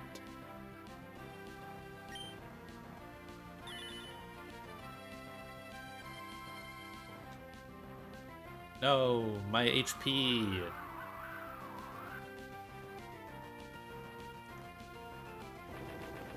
Bro.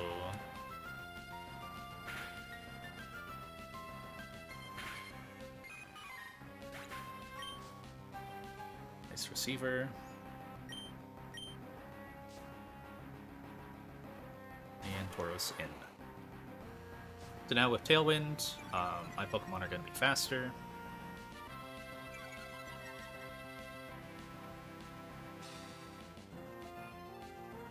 And because of huge power, I am showing a KO to Passimian, so it can't protect. So we're going to Mega and Hurricane Passimian, and U-turn on Passimian. Tauros, I believe, should be targeting Xatu here.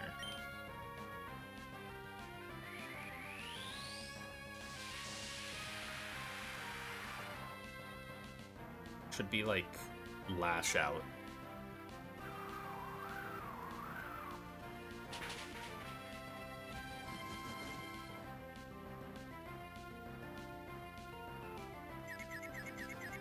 Fusion doesn't matter.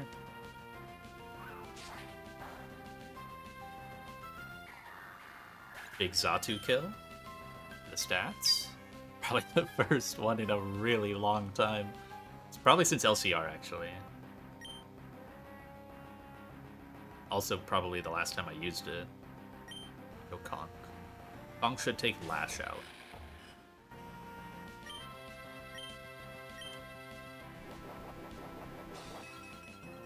Yeah, I got Tailwind U-turn KO. Very awesome.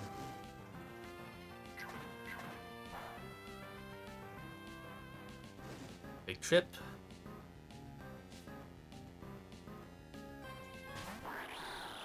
And now Tauros is locked into the spin cycle. Hurricane, Mach Punch, the Gren. It's kind of silly using Tailwind and then just spamming Mach Punch, but like, you know. It's not like Conk is really outspeeding things even in Tailwind. There is like pseudo fiction here where if I crit both Mach Punches and then I think like one of the Hurricanes crit when it gets redirected to Tauros, I get like early Golduck, but it's actually fine. The Golduck 2v1 is handleable. Again, I just Hurricane Lycanroc and Mach Punch it. It does not see Accelerock KO on me, and I'm not showing KO on it with Pidgeot, so...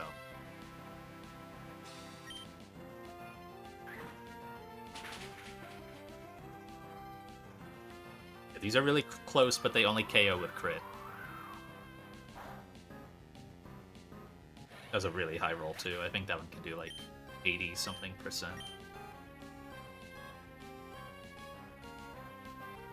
Now Tailwind goes away perfectly. In the 2v1, we just double pivot, because now it's, like, pretty random who it attacks. It doesn't have Dark Gem, so it's going to be return into the Pidgeot slot, or return / Zen Headbutt into the Conkeldurr slot. Ult can take a Zen Headbutt. That's what I went with here. Yeah.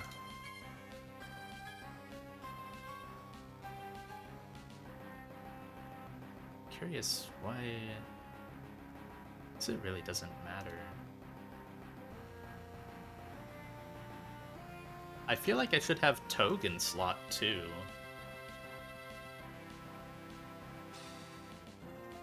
Should I not? Togue eats the potential Zen Headbutt better than Dragapult would. Yeah. This will be... This is always return. If it's in Pidgeot, it's always return. On Conk, it's Zen Headbutt or return random move. So we go Toad there. I had it flipped in my notes. I mean, the 2v1 is pretty simple, but I'm don't want, like... Actually, I don't know if I even take damage past this point. I did go for Bolt. I think the Zen Headbutt crit would be fine. Yeah, it would. Alright, just darts. And fake out. And then next turn, this shouldn't kill. I specifically want to just not Spiky Shield. I need to just stall a turn. So that way I can Spiky Shield on Golduck.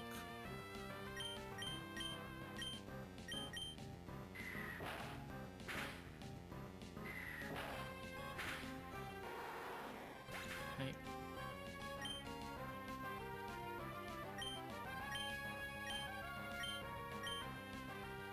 So now Golduck always sees...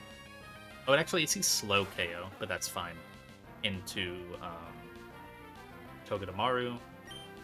That is completely fine, though. It's gonna Dragon Darts and Spiky Shield.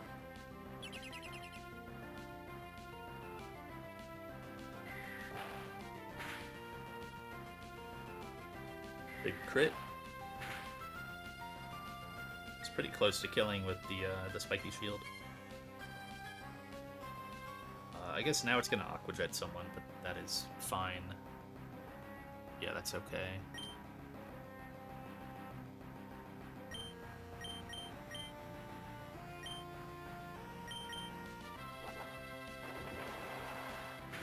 Oh, actually, it's gonna kill itself. Yeah. 22% from Lorb and Barbs.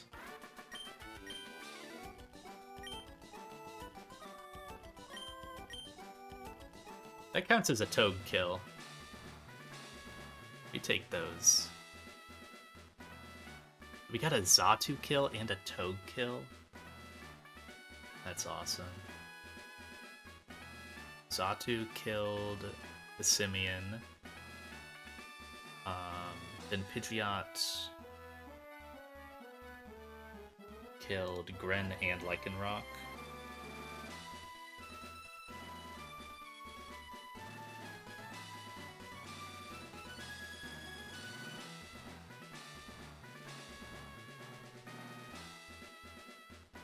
Who killed Meryl? Like, no one killed Meryl. That one doesn't count. I'm not counting that one. That's a fake stat.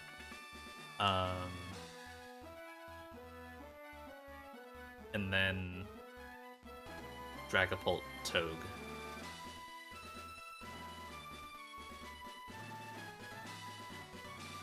I'm not counting the Meryl death. I didn't attack it. I guess I could have given the kill to Pidgeot.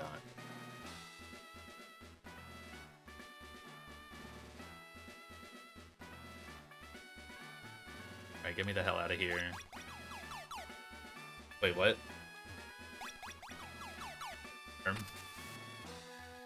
Oh wait, no, you can go this way. Yeah, because this just takes you out.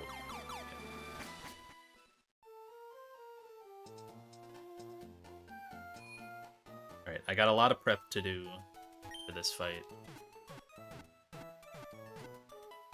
It's big heist time. And we are investing in this fight.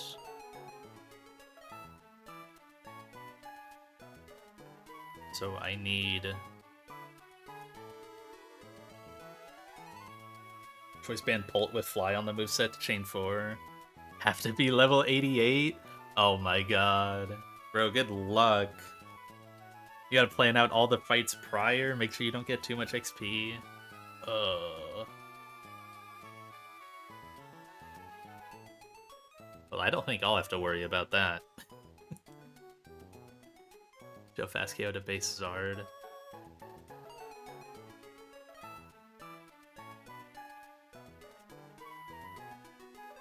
Does that matter? Why would that... Wouldn't you want to show fast KO to Zard? Or no? Oh, you want to get... Wait. Oh, but you don't, like, have the range. So you want to kill Zard with something else, and then Bolt comes back in and kills the rest. Come in. Oh, so it becomes a dragon. I see. Yeah, it's that mega.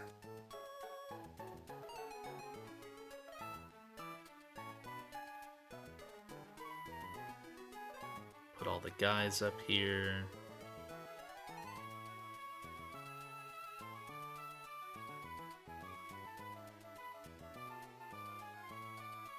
This thing has been so annoying about where I put the Pokemon. I don't know why.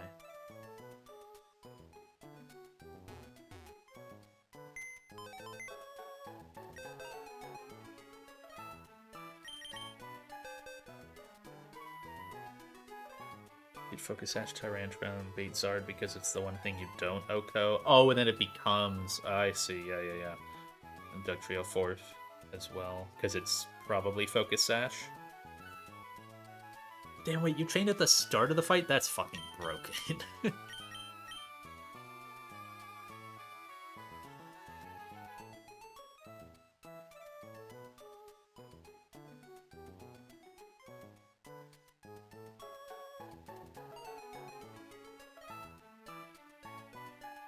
Oh, and Choice... So you do Choice Band D-Darts, but Choice Band Fly scares off Buzzwole? Wait, but don't they know about Choice Locks?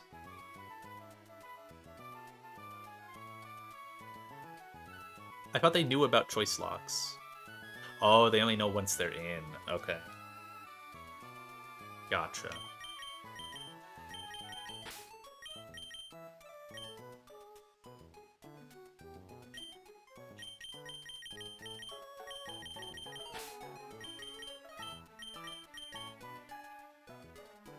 Udra. You still have your item. I didn't really think about that. I'll take them off later.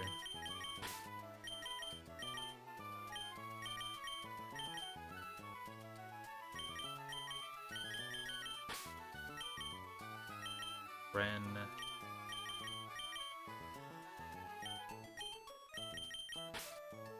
Leaf Bolt. I just need to change its item, and then Kecleon.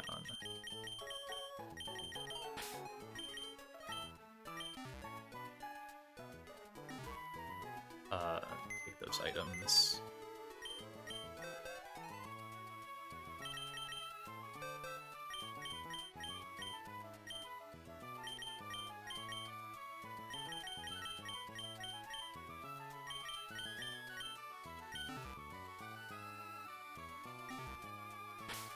Alright, levels are not just max on everyone.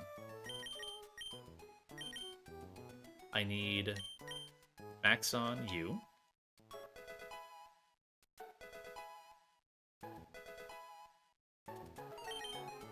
Max on Gren.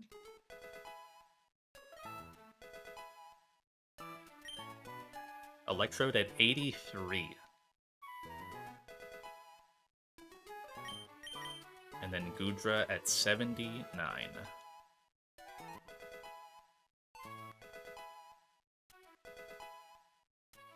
Now this is one thing I didn't think about, or didn't put too much thought into.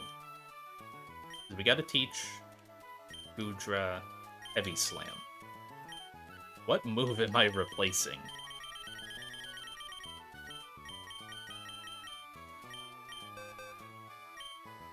Is it just Iron Tail? Because, so I looked at Heavy Slam calcs. It's like a percentage of your weight. This guy weighs a ton. So, like, yeah, on average, it's like 120 base power. Sometimes it can be 100 base power. And then if it's like a really big guy, then it gets down to like 80 or 60. I didn't realize Power Whip was 90 accuracy. I didn't know that. Keep Outrage, keep Deep Pulse, Heavy Slam. Yeah, you can Metal Coat with Heavy Slam. That's what I'm doing. Wow. And then I had to teach everyone's favorite move to Greninja.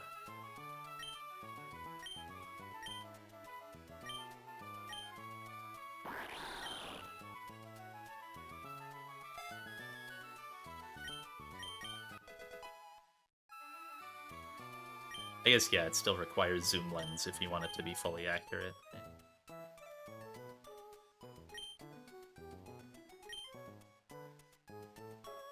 Oh, I'll need feint attack as well. I have that TM, I believe.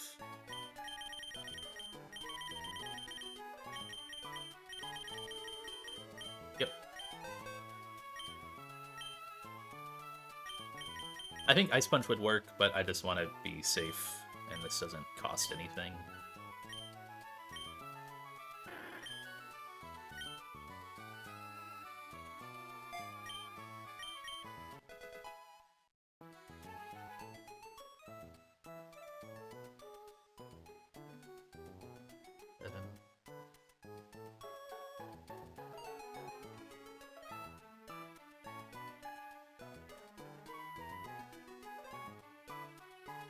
Oh, right. It's silly.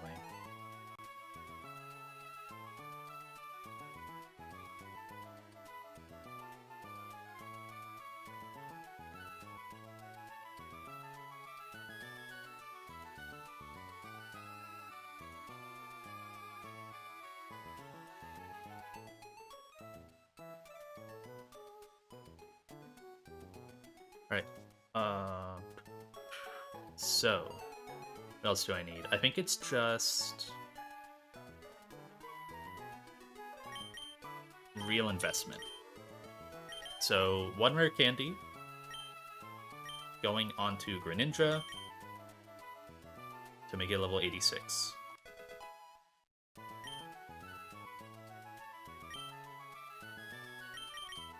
Save that. So I'll go ahead and save the Heavy Slam TM, because that is single use.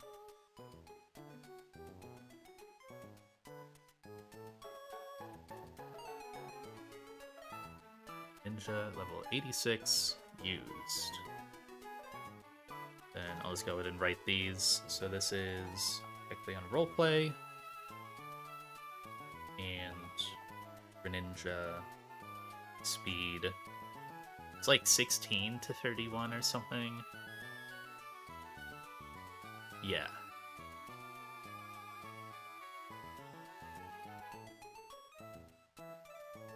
We are down to one scale left for space.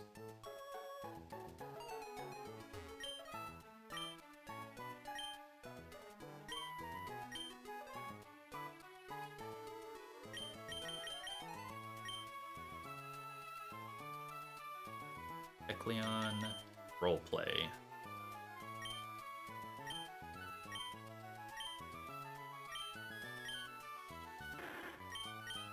Goodbye, knockoff.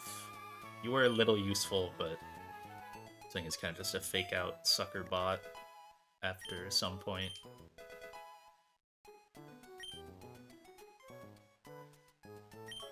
And one more heart scale. We have to maximize Greninja speed.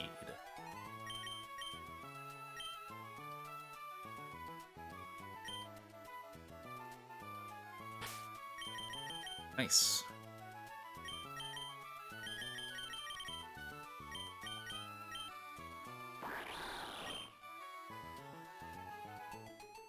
It's a pretty good looking Mon with a high speed IV. I mean, it was already really good looking before. Riskless 5-Mon Courtney. This guy. Right, I'm going to export now. It did put Overcoat back on Gudra. Very silly. So you're 83. Change you back to Shell Armor. I have to do that every time. 85, 85, 86 Speed IV with Cuts.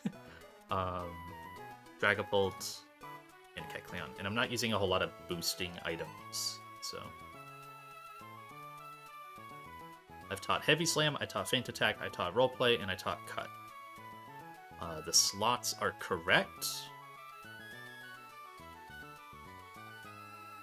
I should have set this up beforehand, but I didn't really know. It's time to count.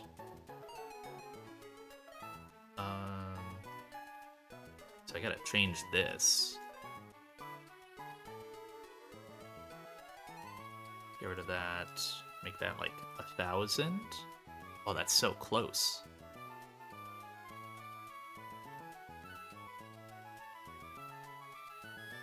$200, $300, like $330. Oh, how does he do it?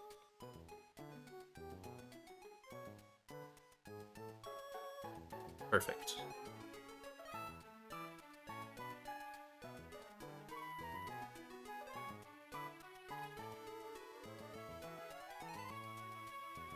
All right, just items.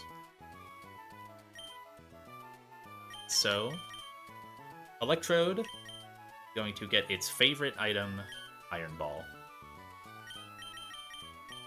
Udra, I have to scroll way up, so I have multiple of them. Get some Metal Coat. B just has its stone. Make sure you actually have your stone. Yep. Greninja gets its favorite item, King's Rock.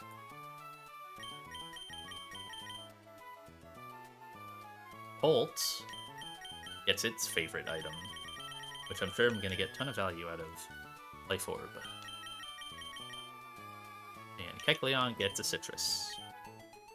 And that's it. Well, I say that's it. I spent like 10 minutes prepping, but...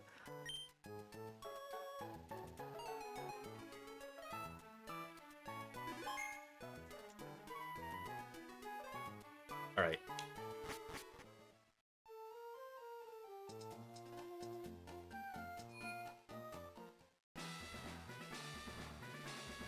Let me run through in my head how the future sight thing works again. So...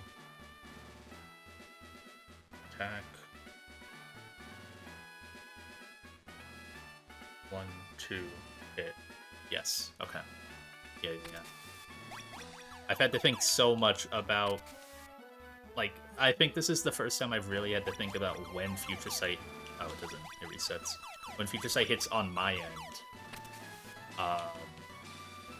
It's messed me up a lot.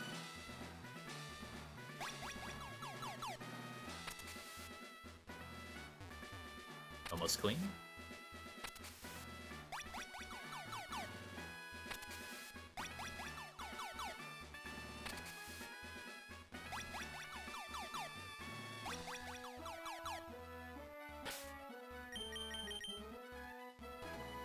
No other move changes. Iron Ball. Volt Switch. Metal Coat. Heavy Slam Outrage.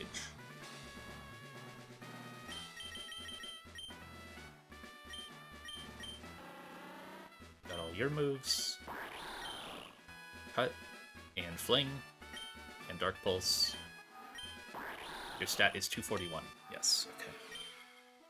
Orb.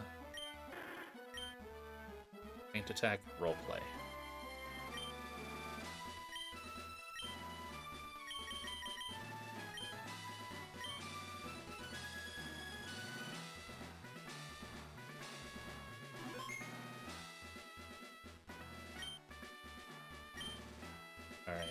Get ready to see some pivot moves. just a couple pivot moves.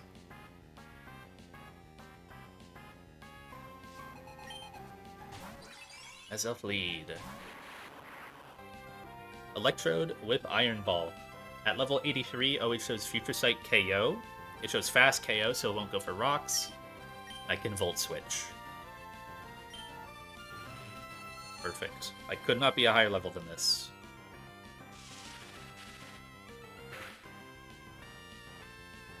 We go into Beedrill.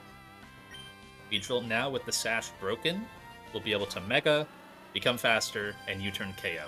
The problem with this fight is Beedrill can never be in for a KO, because I will get Hoopa early. because I show fast KO to everything else. I don't show fast KO to Hoopa, even with like max roll, it's 95%. So I always have to U-turn KO. Otherwise, you could just chain down the line. Like, Adamant B can literally just, like, can one-mon this fight. Because you just... Well, I guess you still need a Future Sight. Yeah, you still need a way to, like, avoid the Future Sight, but... It can basically just, like, kill 3 in a row and then get Hoopa. But I cannot do that. And, like, asking for, like, a plus attack B is a lot, right?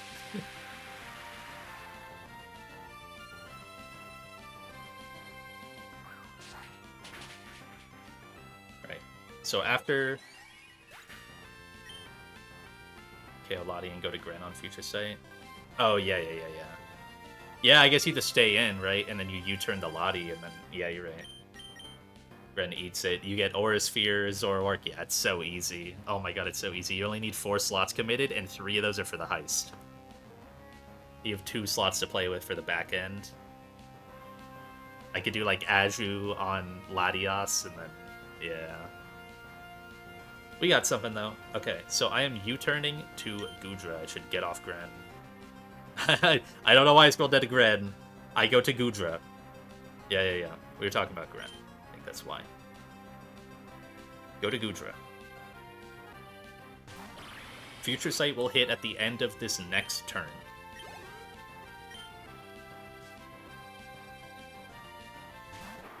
This baits out Latios. Every single thing that Goodra baits out is just +1, so it goes down the line. Latios is baited into Earthquake. Gentle Goodra, plus Spadef, minus defense, is able to bait Earthquake Latios. Pre-Mega. And because I just barely have Outrage, KOing, it's like 102%, it can't D-Dance. If it D-Danced, I'd insta-wipe. So now, this probably could have happened back on Maxi 2. We gotta sack Electrode. It's the only Pokemon I have that can start the fight by chipping the Azelf and then also survive the Earthquake so then it dies to Future Sight.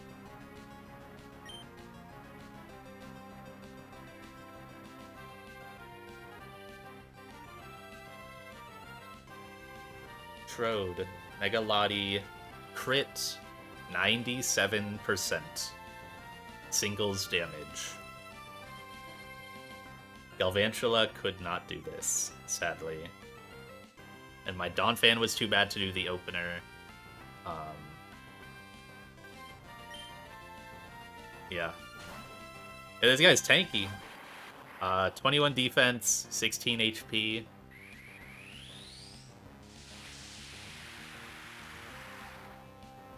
Neutral.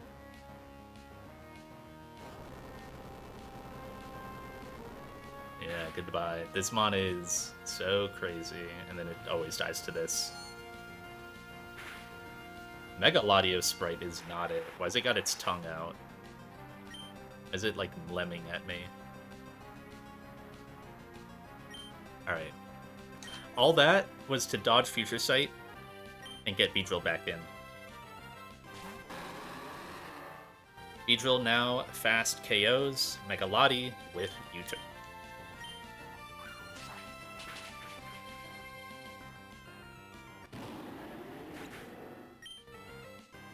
We go into Gren. Gren will bait slow KO Zoroark.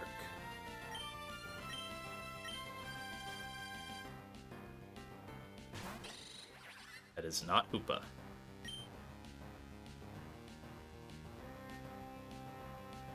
This is always Aura Sphere.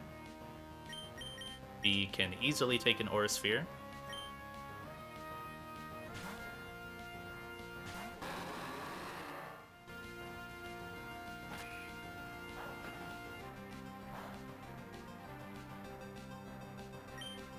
And now I can actually Leech Life. I don't need to U-turn here. Yeah.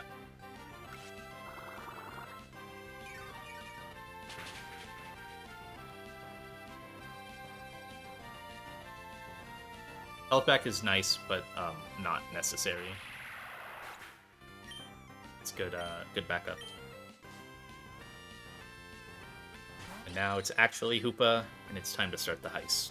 So, I need to, like, mentally reaffirm what I'm doing here. This turn, I am baiting Hyperspace Hole. I do not U-turn. I pivot. This is myself back at full HP. All my guys are at full. This is always Hyperspace Hole, which is a psychic move. I go to Greninja. Yes.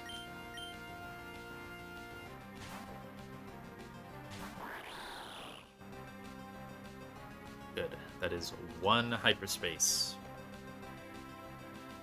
Now, on Greninja, it is always Aura Sphere, so I go to my Ghost type.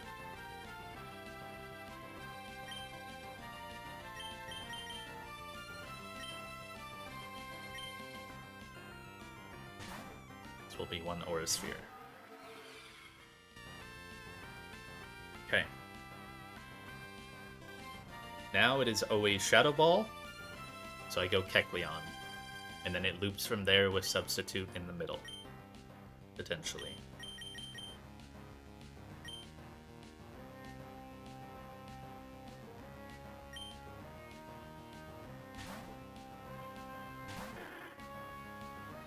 One Shadow Ball. And now it's Aura Sphere.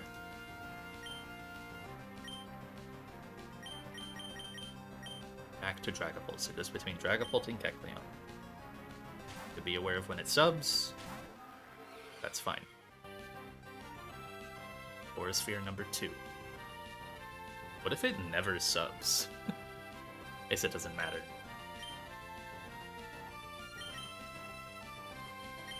Shadow Ball, Kecleon. It's back and forth, Kecleon, Pulse. Keeping count. Shadow Ball 2.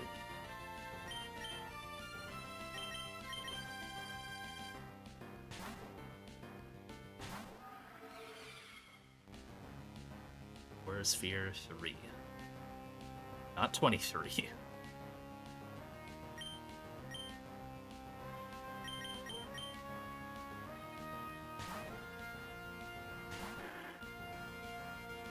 Just use arrow keys because they're actually lined up. Shadow Ball 3.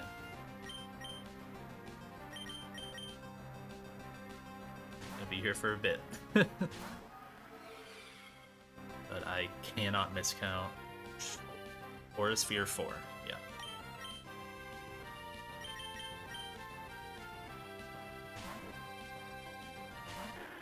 It really is not subbing. Shadow Ball 4.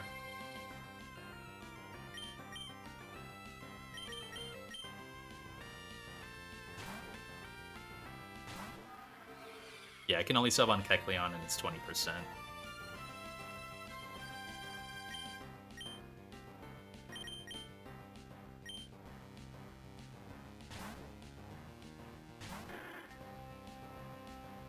Shadow Ball 5.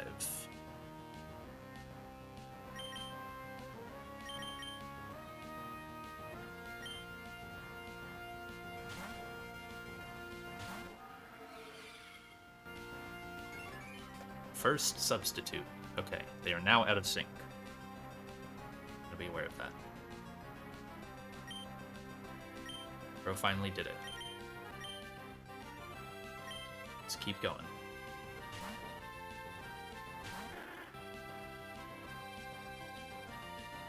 Shadow Ball 6. So now Shadow Ball is ahead. Yes, now Shadow Ball's ahead.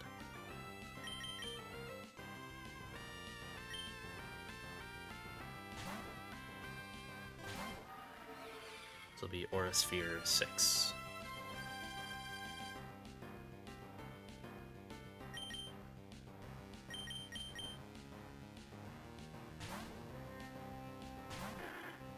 Shadow Ball 7.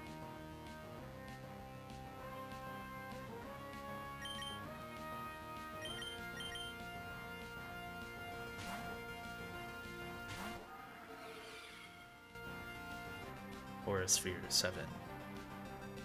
Almost halfway.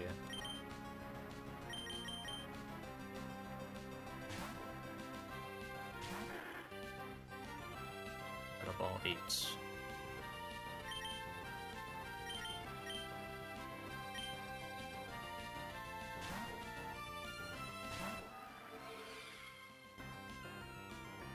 Sphere 8.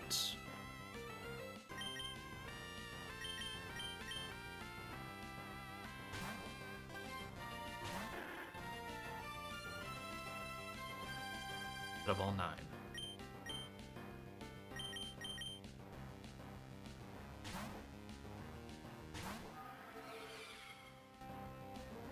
Or Sphere 9.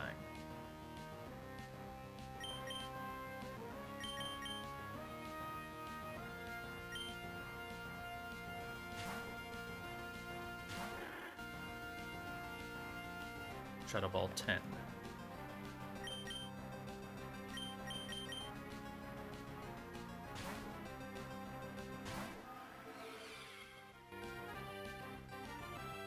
Or Sphere 10. Oh, now the digits are off again. Okay.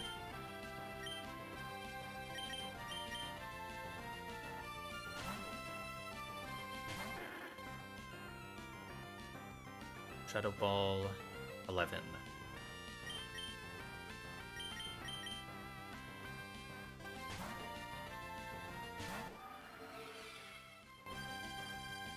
Or Sphere 11.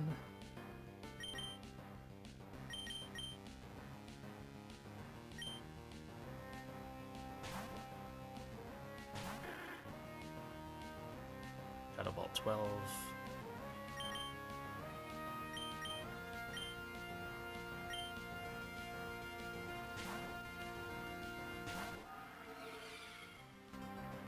Or Sphere 12. Whoa.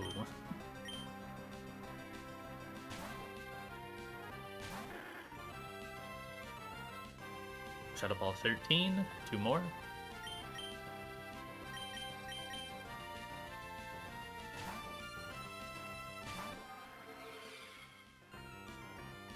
Or Sphere 13.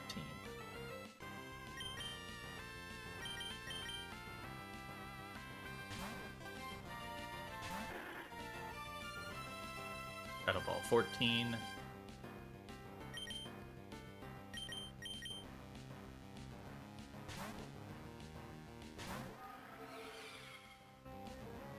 Or a Sphere 14. Alright, this will be the last Shadow Ball.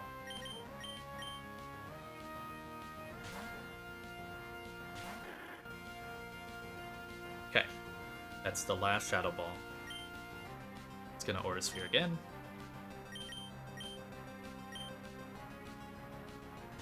th Aura Sphere, right here.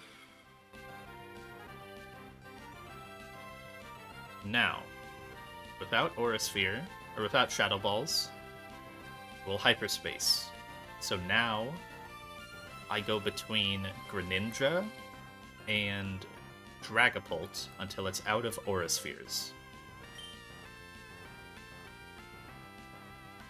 Yes.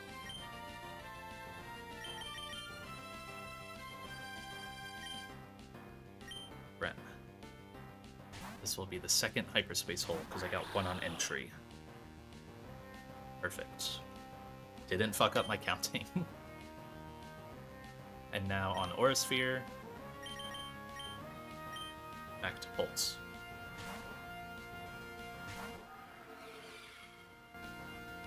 th Aura Sphere.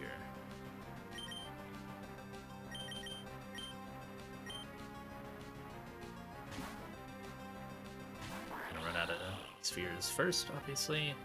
3rd Hyperspace.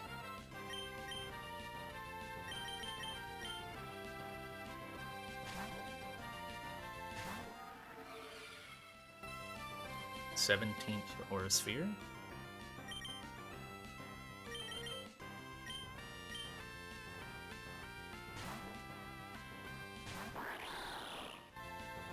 Fourth Hyperspace. We're gonna have 1 Hyperspace left at the end, I think.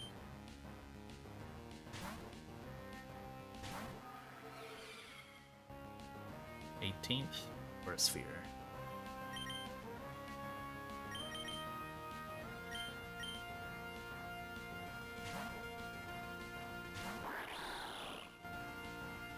5th hyperspace.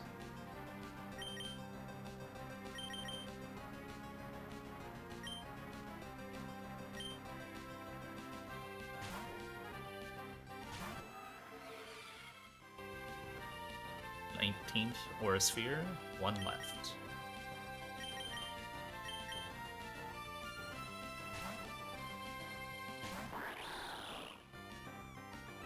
Six hyperspace. Final Aura Sphere.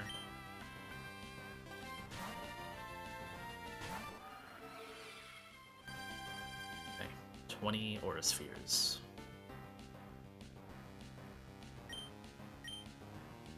Hyperspace one more time, and then I can just stay in with Gren.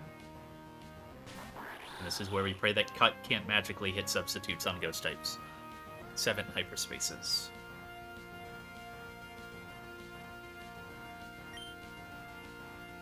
Now we just start spamming Cut. Good, it fails. Okay.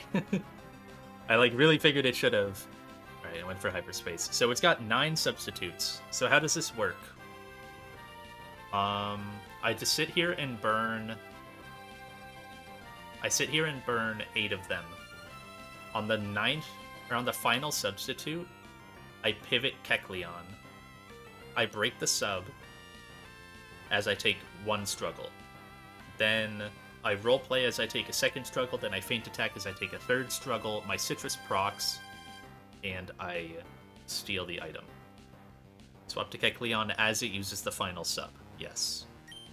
So I just sit here and spam Cut 8 times. I could just use my PP, but I'm still going to count it out. That's the 2nd sub. That's the 3rd.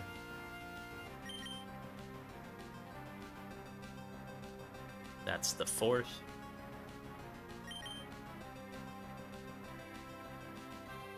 5th.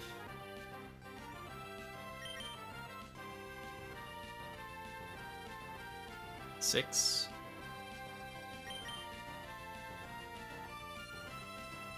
7th. 2 more. 8 substitutes. 9th. And now I pivot.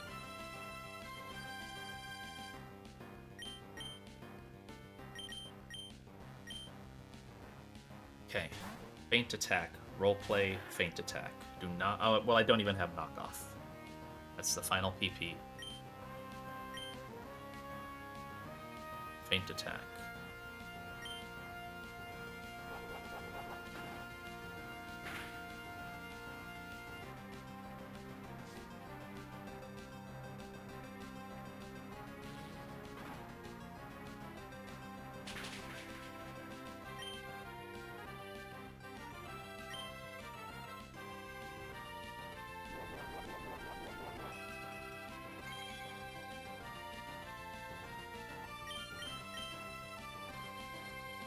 Roleplay.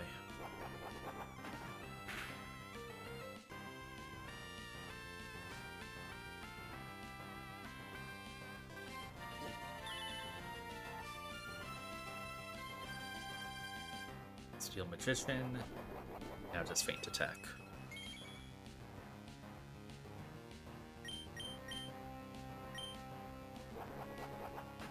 I'll eat the citrus.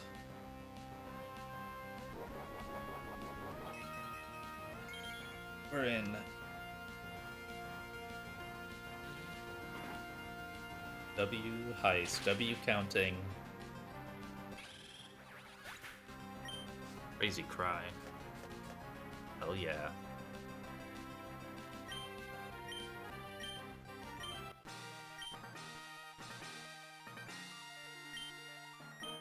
Don't let her be right. Damn, bro.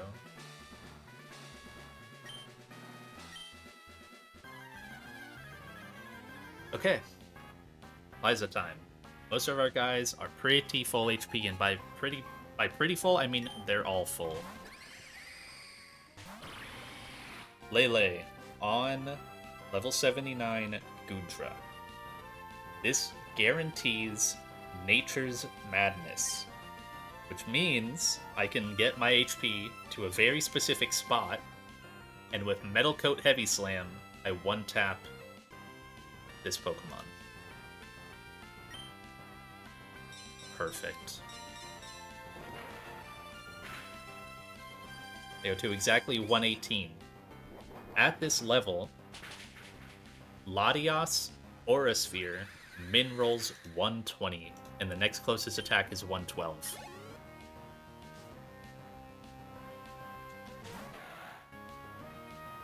So this is always Aura Sphere. Means I can just pivot Beedrill. Calm Mind is okay. No! Mystical Fire. It can Mystical Fire if it doesn't see KO.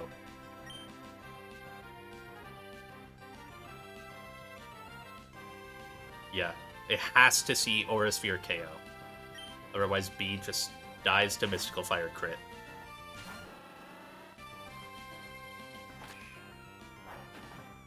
Truck L comes. Bro, you saved my B like 2 fights ago. I think you get one. Alright. Mega and U-turn.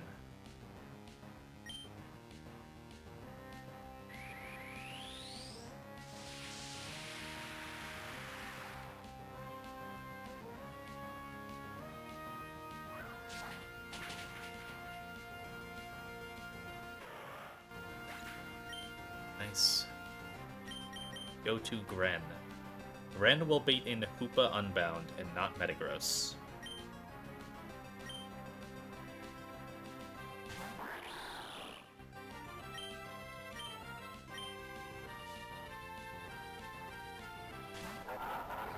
Okay.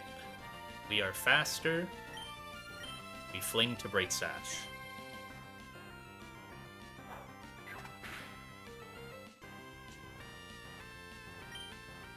Now, it is always Aura Sphere again. Guess who takes Aura Spheres?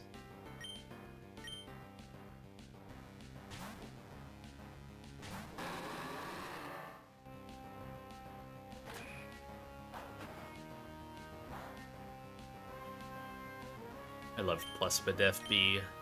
We U-turn to KO this.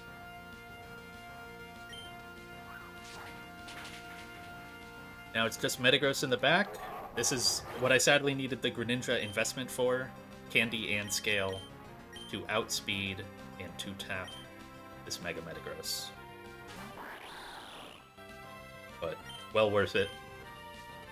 Otherwise I would have had to sack another Pokemon. I had a line with Escav and Kecleon sack, and I really want to keep Kecleon alive. So we're just gonna Dark Pulse twice. We always live Earthquake crit. I believe it's going for here. Yes, it's always Earthquake. Could also flinch.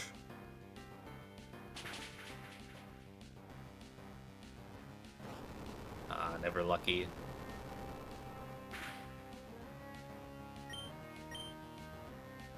Oh my god. What a fucking split, man. This shit took so long. It took like, it feels like a month. I think it did take a month. Oh god, when did I finish Winona?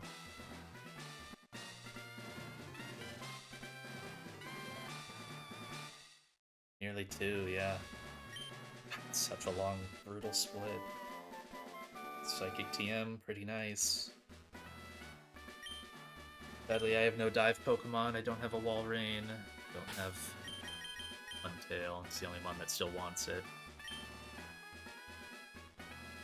Kept Kecleon alive and did the heist, it just cost Electrode. I'm gonna save before I do fucking anything.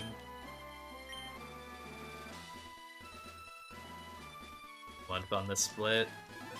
What being unemployed does to a guy. What being unemployed and playing a JRPG doesn't particularly like does to a guy. I should have finished that game like literally like a month ago.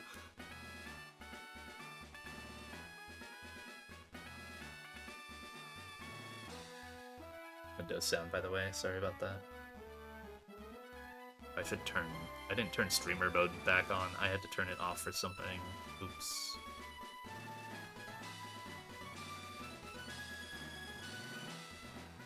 Go on a sabbatical play. Bro, I played my 1VN.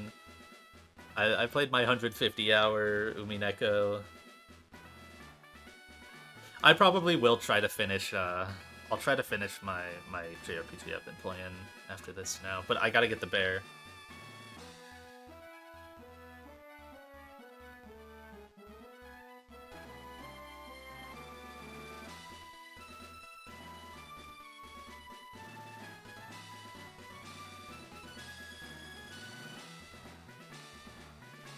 God, I love Pult being there and clicking no fucking moves. What an awesome Tate Liza. This shitty ass Pult literally only existed to be a ghost type. God, it's so funny.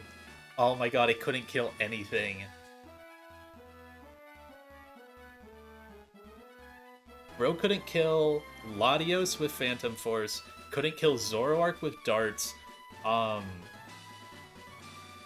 couldn't finish Metagross after a Beedrill U-turn unless it had Ghost Gem. Oh, I gotta update the death counter. That's Electrode. Oh, I didn't realize the thing was, like, off. You couldn't see the final number. That's fine. I didn't see that. Alright, who got those kills? It's basically all Pult, but... Or not Pult, B. B got... So B got Azelf. B got... Latios. And B got Zoroark. Hecleon got the Hoopa. Then Goodra with its first KO. What a first... Well, no, not a first fight. What a first real fight for Goodra.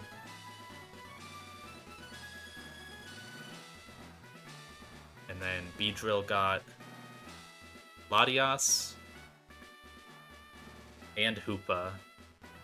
And then Greninja got the Metagross. He ended with 47 kills in the split, beating my Conkeldurr for most kills in a split.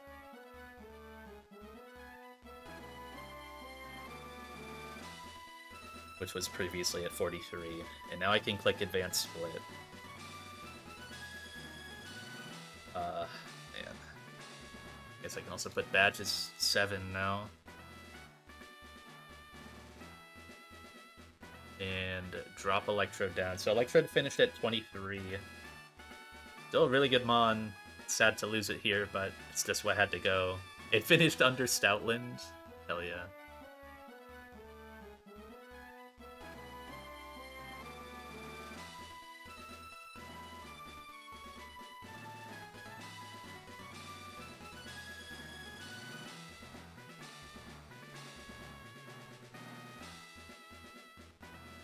Alright, bear time. Let's get rid of all this. Take the leftovers.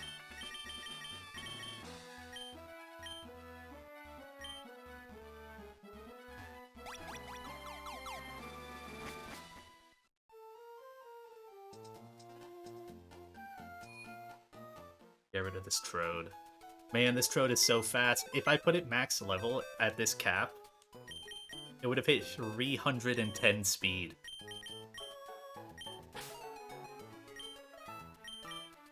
This guy was pretty cool. Never needed the special attack scale, somehow. -0 Spadef, but it had just enough physical bulk. And honestly, no, so the -0 Spadef was super clutch here, because it let me actually bait Future Sight. If my Spadef wasn't this awful, this strat just wouldn't work and I would need to do 2-sack. So genuine goat shit for being... having that bad a stat. It was 79. I hadn't touched it.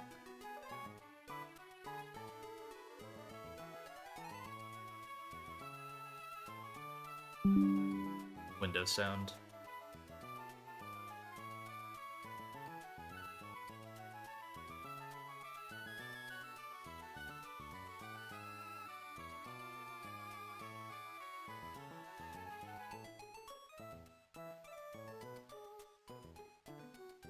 The highest BDEF you could have been at 79. I definitely couldn't have done it without minus BDEF. I'll tell you that. I doubt it.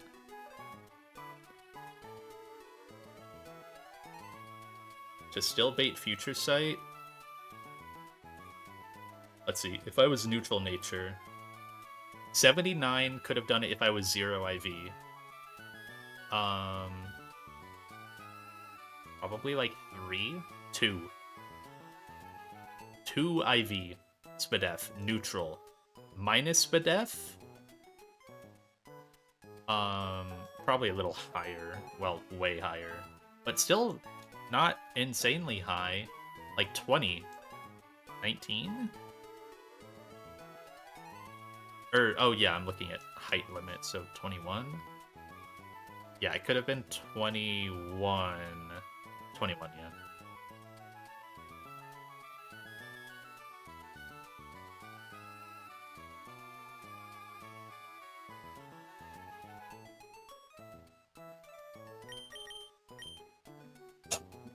Starting to fill up with a little more important mons overall, but it's still a really good death box.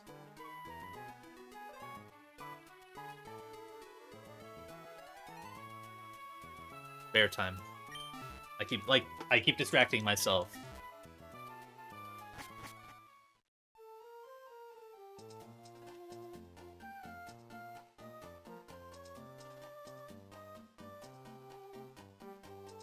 Honest. Please no. Man. I have 5 Pokemon. Oh, I didn't even heal.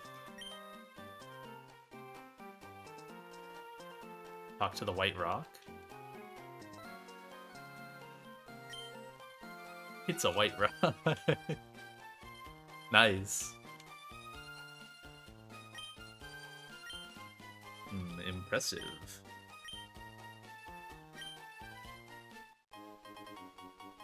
Oh, I gotta think of a name. Oh no.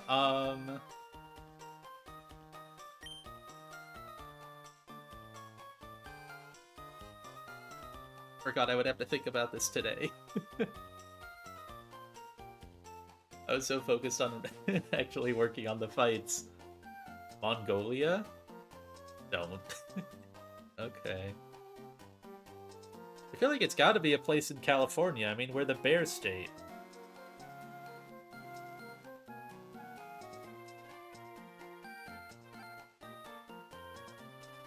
Yeah, that's easy. Well, that's kind of a cop-out. No, it's not.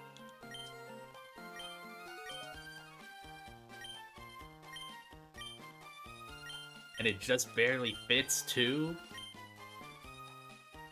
I have a Sacramento. Or I had one. I think it was Dreadnought. Fact check? Oh, Boltund. Boltund. I knew it was one of those two. Dreadnought was Winnipeg. Also goated name. Do I check it now? Or do I Evo first? How does this Evo? Level 50. Check first. Does that, like, affect moveset choices? I mean, it's a pretty simple moveset.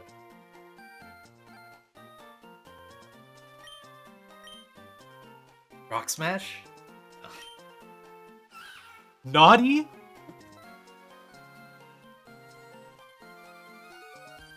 Oh my god. Bro. Oh. Oh.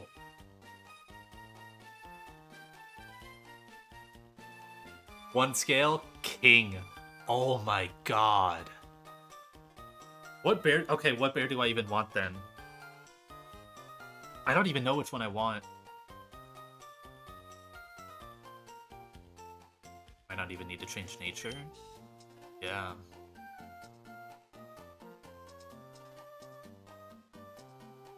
Water bear needs speed because dark bear is slower? No, it just has sucker punch, right? Yeah. Okay. I mean, sucker can outcoach it, can't, yeah. Focus energy.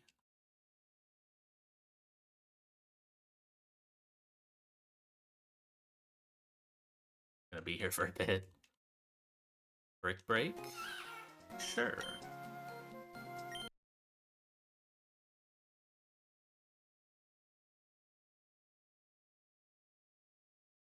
Scary face?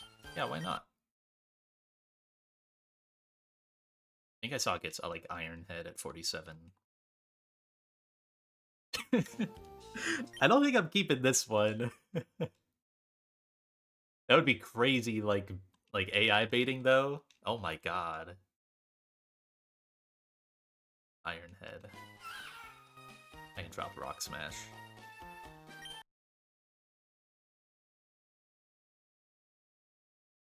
Yeah, I imagine this guy has a flex slot pretty hard. Alright. I don't remember. Oh, I guess I can see them. And up is dark.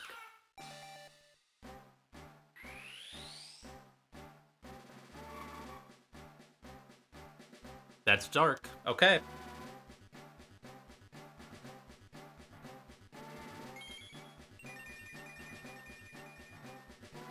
So I theoretically shouldn't need... Well, obviously I'll have to actually play through the game, but I might not need that speed scale for a bit. Yes, please learn close combat. Please, man.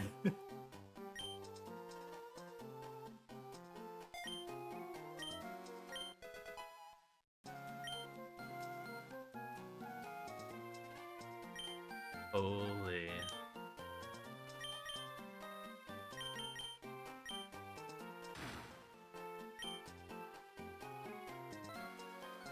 Oh, yeah, I could see it being an E4 change, but yeah, not...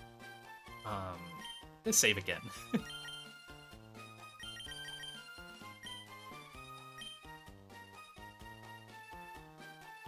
Scale for E4. Yeah. I can definitely see a speed scale.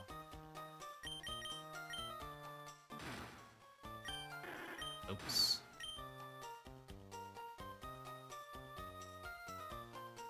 Yeah, I was gonna send the bear. Why I saved. I always save before I like take a screenshot in case somehow my PC like crashes or it crashes the emulator when I do that. I've had that happen with Melon DS, so it's a habit.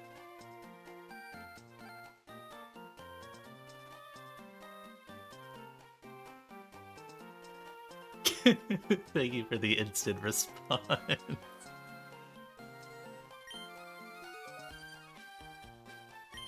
Oh my god. Oh god, I get to finally close all these... I get to make a new split folder. Oh, my split 7 folder has like 10 different text files. Yeah, 10.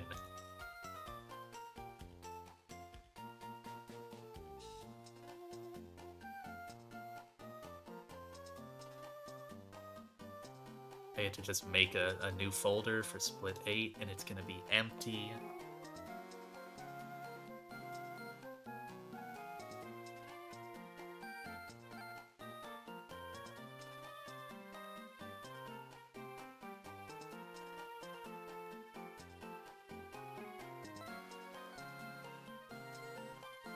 Split up split 7. I should have probably split up, like, made, like, hideout split. Because that's what the trainer doc does, right? Which I now get to tick off. Guess I got the Psychic TM. That's like 46. No? 42.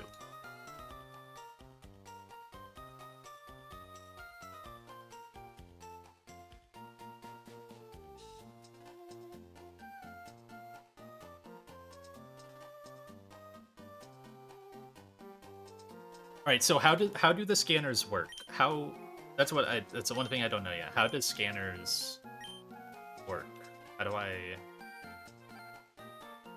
You go somewhere in Slateport, I think. Okay, yeah.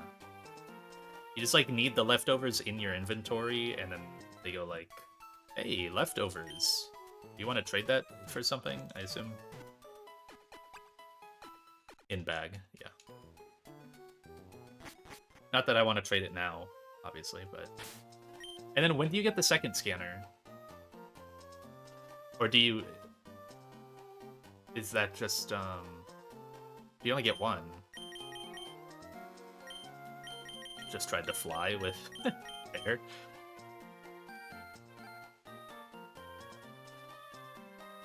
After Space Center. Slate door.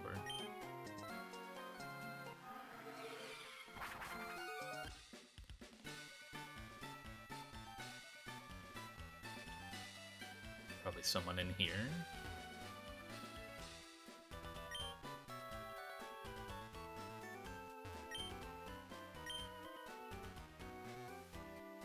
In Shipyard. This is not the Shipyard.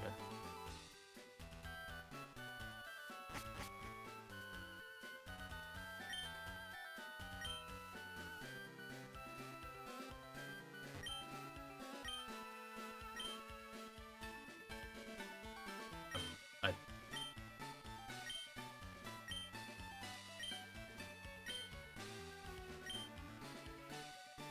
fear that this might also not be the Shipyard, and I'm getting bamboozled.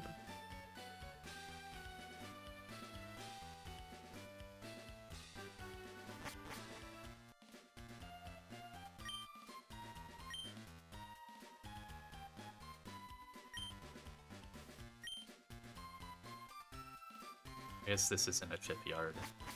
It's probably gotta have water. Do I see any ship? There's boats right there! This is the museum. Or where is this place? This? Okay.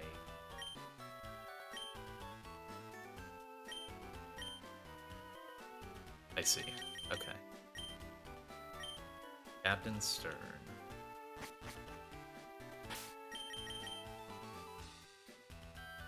I feel like I should build this bear, but I gotta put him in here.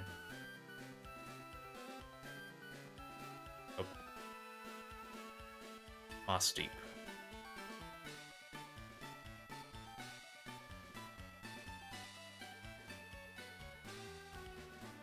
Urshifu single. There's no art for him. Rip.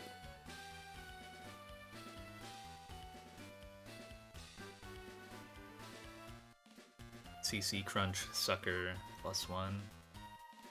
Oh, its moveset is pretty limited, eh? Coaching, though. Coaching? Can't eat a 90 and get Sig. Yep. Yeah. Sig doesn't seem as... But in my head, it doesn't seem as vital to get early compared to Surging Strikes.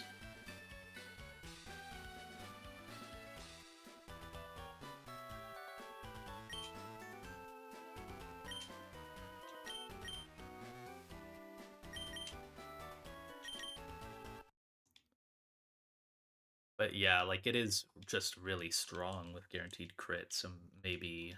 Yeah, I don't know. It's really fucking hard.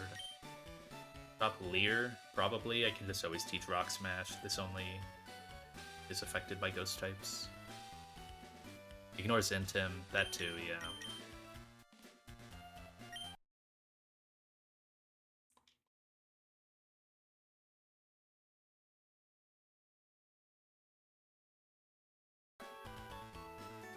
can only keep this guy under-leveled once. Oh, like under the cap, you mean?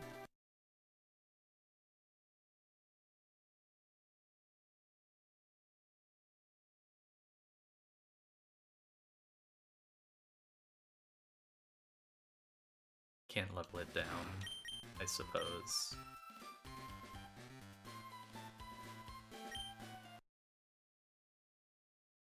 Yeah, I don't gotta think about a gym. That I'll push him to match at 85. But my cap is I don't care about coaching. Surely not. There's no way. Yeah, cap is 89.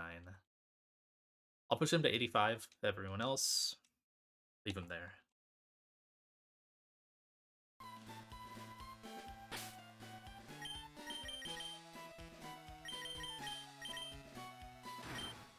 This is stupid. Trainers. I didn't take these off as I went, so I get to do that all now.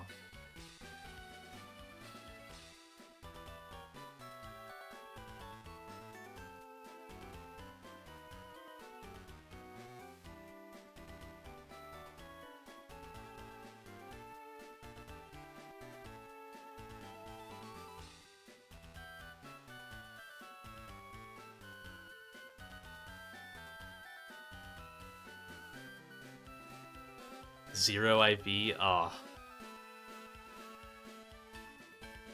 Wait, we're both Dark Bear gaming. I don't know why I just realized that.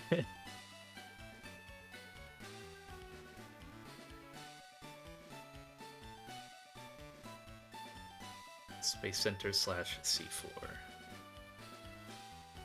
Youngster Calvin? Oh my god.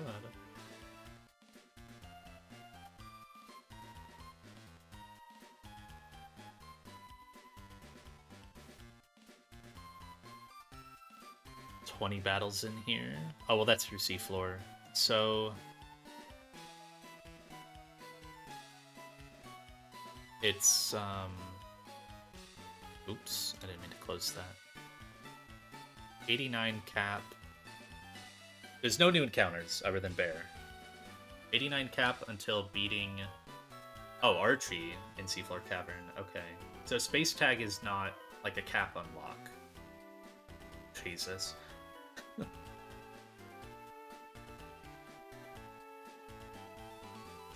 space tag is not a cap unlock. 89 all the way through Archie. Then 2 levels for Juan, where you then get Wicked Blow. So I definitely have the candy econ to where I wouldn't feel awful if I need to candy for Wicked Blow. But I have 5 left in the game. Let's do a resource check.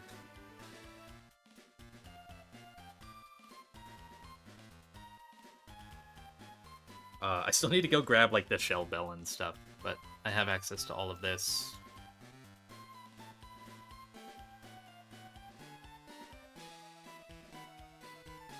Five candies left total, 1 scale current. I think so, yeah. Yep. Yeah, 5 candies in the game. 1 scale.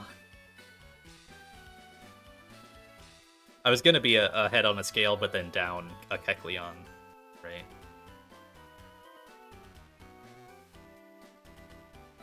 But ended up doing this line.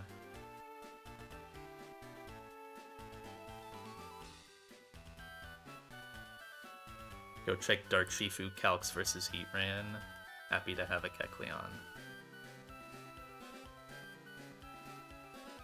Is this the only Heatran you fight? It is. Thank God. I gotta export this guy.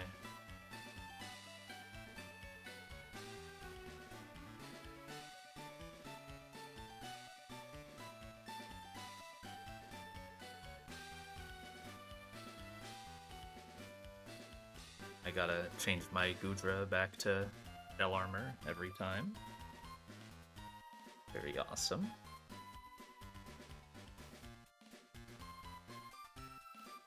And I guess take Drode out of here. And I still have my option on my Avalug. Didn't end up needing that. And still pick one. Right. Urshifu versus Heatran. It will Oko with close combat. Is it Urshifu Rapid Strike? Oh, but I'm Single Strike. That does, yeah, that's fine. Yeah, I will Oko itemless. Very, very, very nice.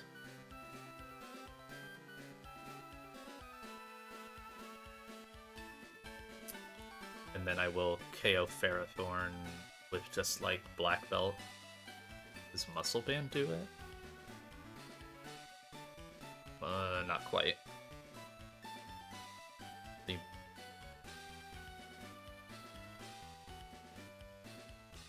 It's a lot of passive damage though, but I guess if it's the end of the fight... I mean, Iron Barb's Rocky Helmet is just a quarter of your health. So what's my speed stat too for this? 179, I underspeed Heatran. Oh my goodness.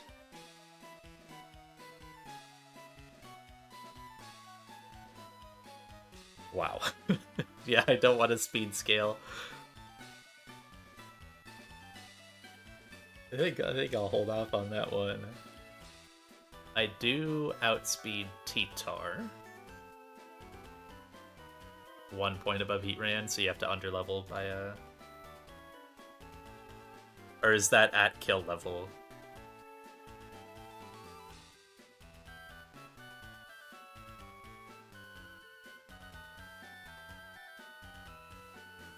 Kecleon, Conk, Gera. For you? Or for me? For you at the attack scale? Because I can probably do... For me? Don't throw Urshifu at it.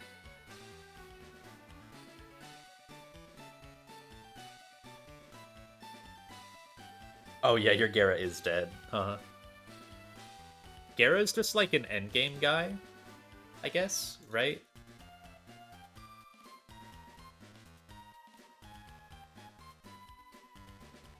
Just like Intim and take nothing from Heatran. I guess do 61% with Waterfall. And then take like half from Pharaoh. Take not a whole lot from Moltres, but that's still pretty scary. Why would it not be an Urshifu like endgame? Is it just like it still takes a lot of damage because of the Heatran matchup? But I'm slower, right? Don't you want... Aren't you letting... Oh, is it last in? Would Heatran really not see... Wait.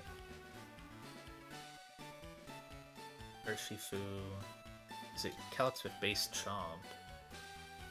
I guess Urshifu doesn't have a good Chomp matchup. Wouldn't, Oh, no, but yeah, I see. Because you're not baiting... Yeah, Urshifu wouldn't bait this because it's slower, but faster in Trick Room, and then has Oko. Bonk Dialga gets through Lando, T-Tar, Moltres. Dialga will be in position to fast KO Chomp in Trick Room as well.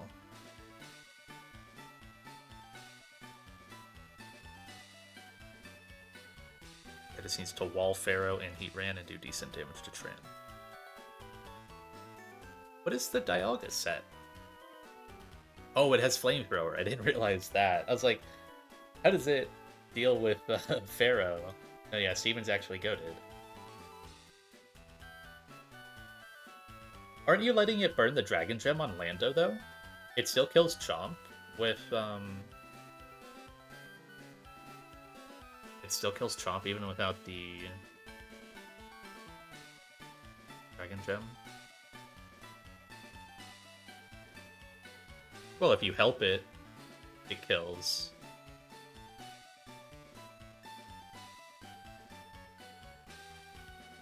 Yeah, when I was looking like a bit ago, I think we were talking about it last night.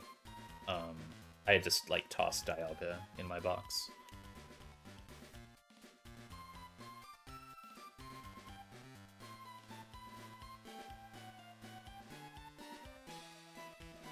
Yeah, I guess if you just help, then Dialga will go for that. So then Conk just beats T-Tar. Yeah, Conk beats T-Tar, and then Dialga shouldn't see like KO into T-Tar, so it should always go for Guard Chomp.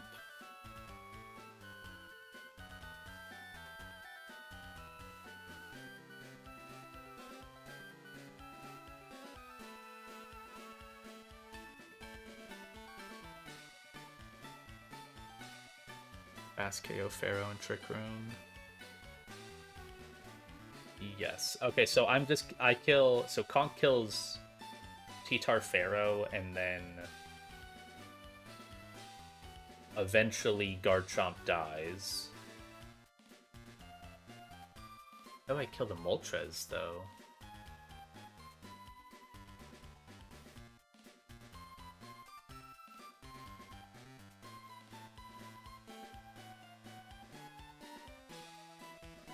Rock Tomb? Still faster. I guess Trick Room is 5 turns, right? Yeah, I can be... I don't know if I even would want to be burned, because that is a lot of passive damage, but maybe. I kind of need to be. Get the kill.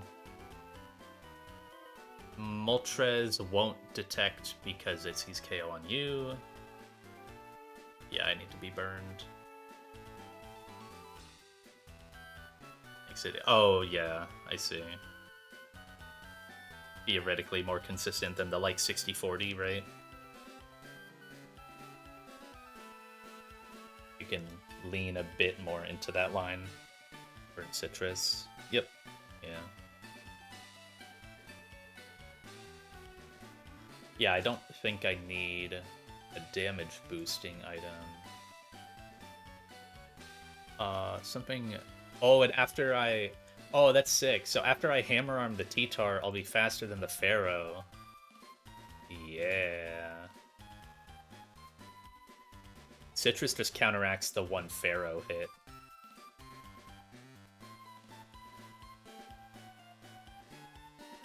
Would it not be better to be protective pads then?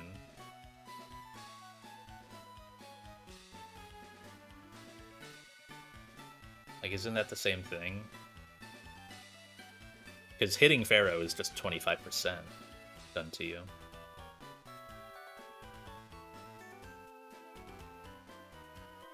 Unless you live if Chomp attacks you. Maybe, yeah. And then, yeah, I guess, like, if... So, does Conk always die, or... You kill... Not always. Oh, maybe always. It's probably, like, likely to die, right? And then you just go Gera, or maybe you pivot? Because you need 3 turns to kill all these guys. Oh, doesn't attack, because you're not targeting it. I see. Yeah. And even if it dies, then Gera just kind of sits there. How much is high horsepower? 80%. So it'll see KO. I'll be at 75% after Protect turn. Wouldn't I be lower?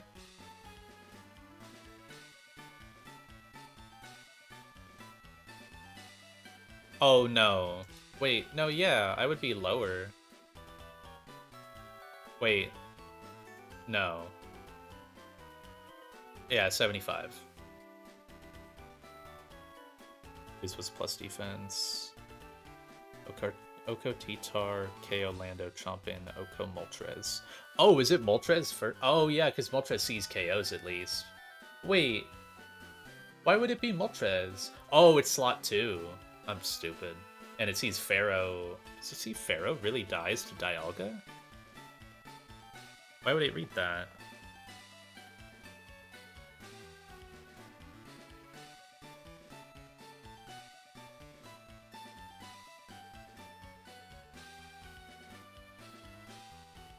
Oh, it might have...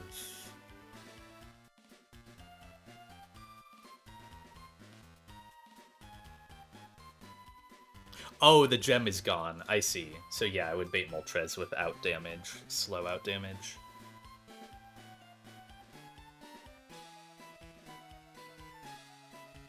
Yeah. That's what it looks like. Yep.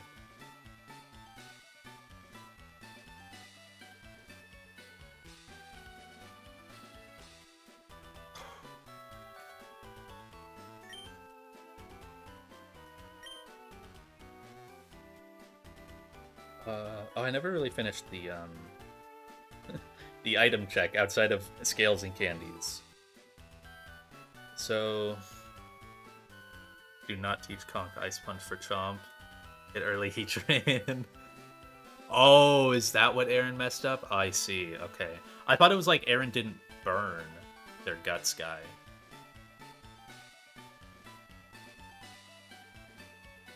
I wasn't able to watch. I figured that's what it would have been.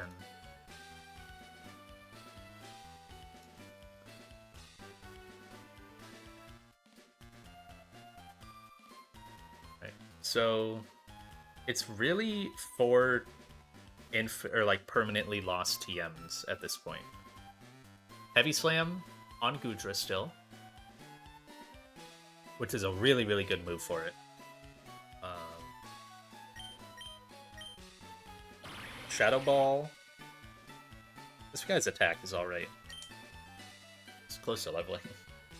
Shadow Ball on Pulse with a really low special attack stat, but that can be fixed post Space Tag. Tailwind TM is gone. I do still have a Tailwinder, so it's alright. In Xatu.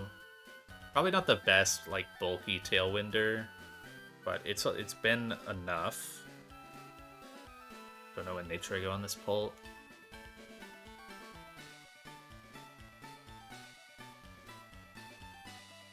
Naughty with Spadef scale. Yeah, I don't know.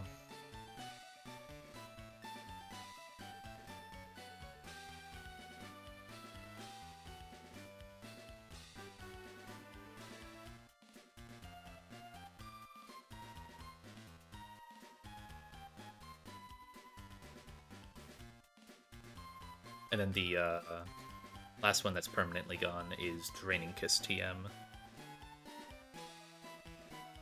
But that's on my Azumarill, and it's still pretty good. I guess, like, no Draining Kiss in case I get Prim is kind of rough, but you can always scale it if I giga need it. Only one of these held items gone still, and Sharpbeak. Have everything else. And then gems. 3 gems used. I was able to save the Ghost Gem for this fight.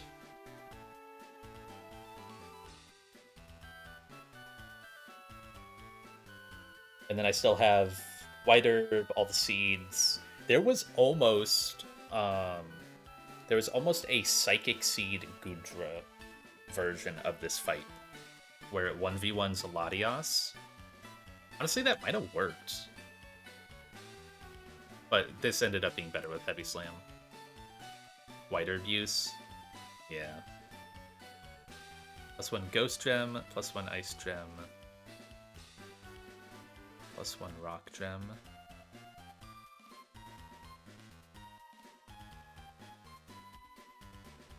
Oh, yeah, the Draco thing.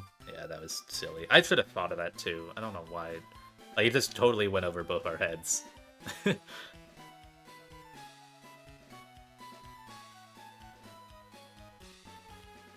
no power herb available.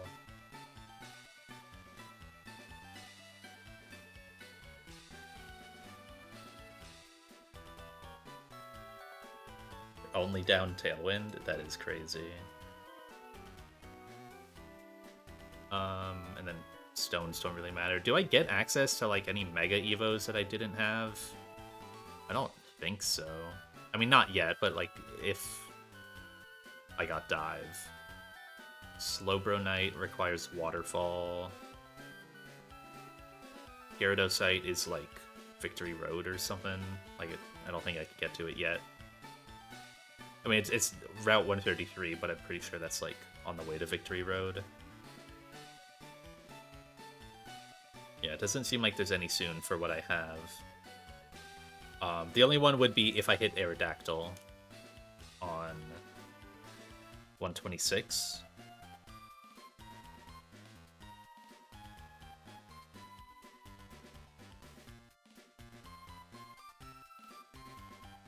I think you can do Arrow. You can do Arrow once you have Dive. That's all it takes. But it's like a really fucking hard fight to get the Mega Stone on this level cap at 89.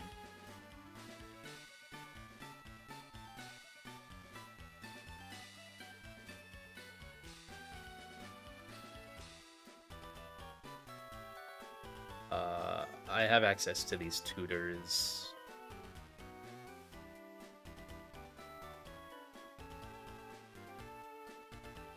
Dude in Rain for Swift Swim, I see. And then there's Le Box. So 18 deaths, 36 guys alive. Kong still controlling number 1. But Beedrill did a lot.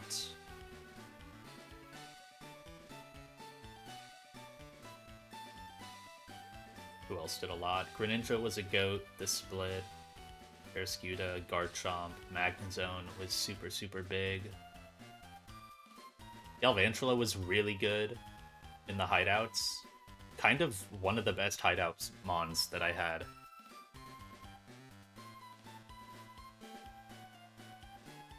You have a lot of green and blue, you have a lot of red. Red, what, like in the 20s? 20 to 35? Interesting.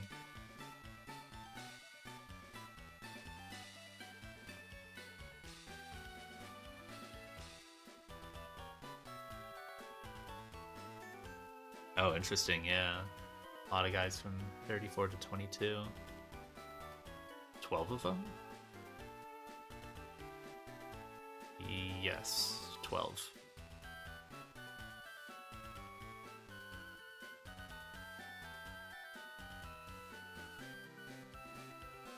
You have an orange, though, so, like... Dead Lycanroc, I see. Yeah, I have a lot more, I guess, like you said, a lot more, blue. They're just, like, guys that are, like, occasionally useful and solid, and... I mean, and then Amoonguss. But this was probably Amoongus's best split in a bit. It was useful, like, 3 times. It killed a Wobbuffet, right? I think that was it. And then it helped kill that Lantern.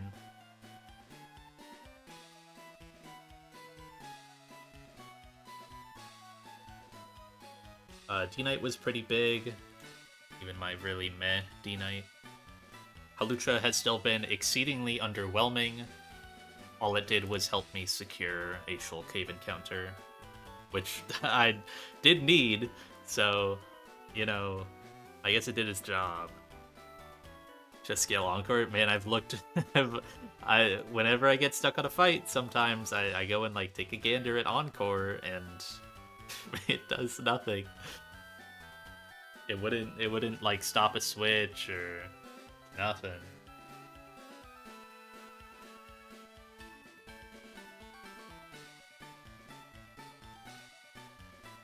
Yeah, we both used our Shoal Cave encounter in the gym. And they were both, like, really, like, impactful, too.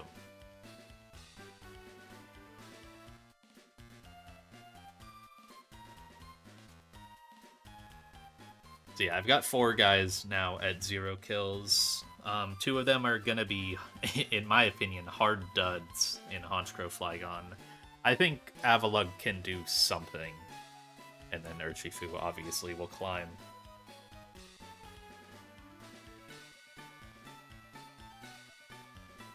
Torkoal got one finally. I guess that's one thing. Is that Aqua Hideout finally did? It finally made me use Torkoal. Bro sat there for 3 splits. 3.5? No, 3. Finish the run with level 20 back on in the box would be really good. Because that thing is awful, right? Like, horrendously bad.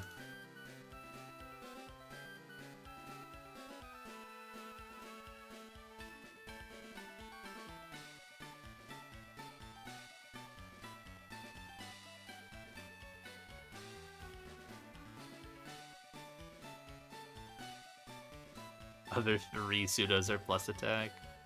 Do you at least, like, have immense in your calc to look at every once in a while? Homeless. Yeah, all your other pseudos are a little over the top. I don't know that that's entirely Mence's fault.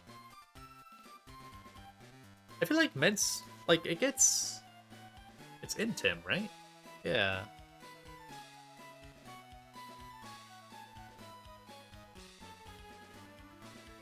This guy's gotta be good somewhere over D-Knight. It's faster. It's got a harder hitting Draco. Well, a theoretically harder hitting Draco. I don't know if the stats actually line up on yours. Oh, Draco's scale. You could run Rage. You could be a Rage Mence. They don't give you Wish. Damn.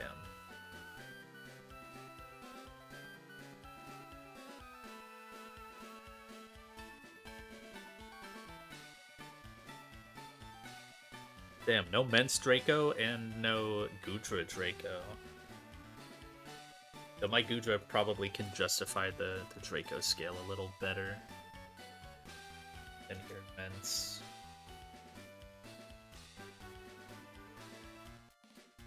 Whoa! This guy gets Breaking Swipe? Oh, but not through TM. Oh, they knew.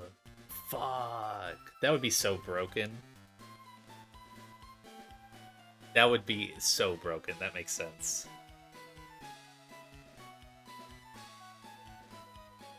Like, you either just constantly get hit and lower their attack and lower their speed, or get hit,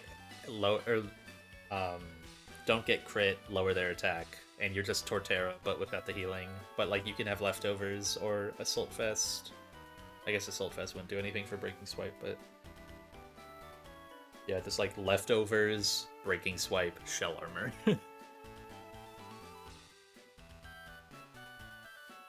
It's gonna be so weird to get used to having a scanner item.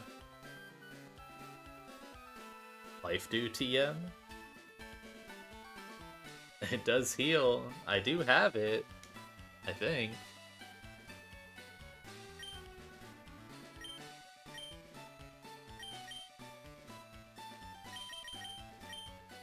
I should have it. Yep. Breaking Swipe, Life Dew, Heavy Slam, Deep Pulse. Invest a scale and a TM for that.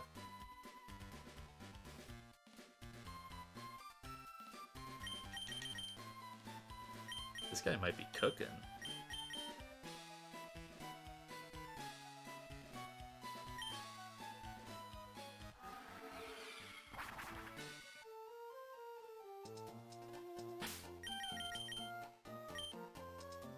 Just come here and save, because I'll need to be here. Alright, what am I actually looking at with the fights? So... how long is space? 1, 2 grunts, this Darmanitan seems stupid, Bright Powder, Weavile, bro. 3, I know this Kling Klang is kind of troll. The Diggersby might be a little annoying though, but I I might be able to knock that off with Caracosta and then just finish. Or maybe Conk can just do it. I can go back to pre-damaging and pre-burning. Oh my god. And then Courtney is fucking stupid. And then it's Gauntlet. Okay.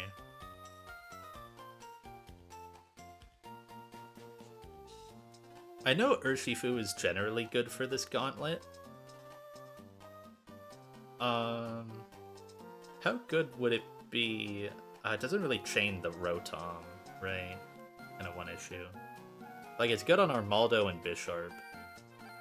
Shifu leads all three, yeah.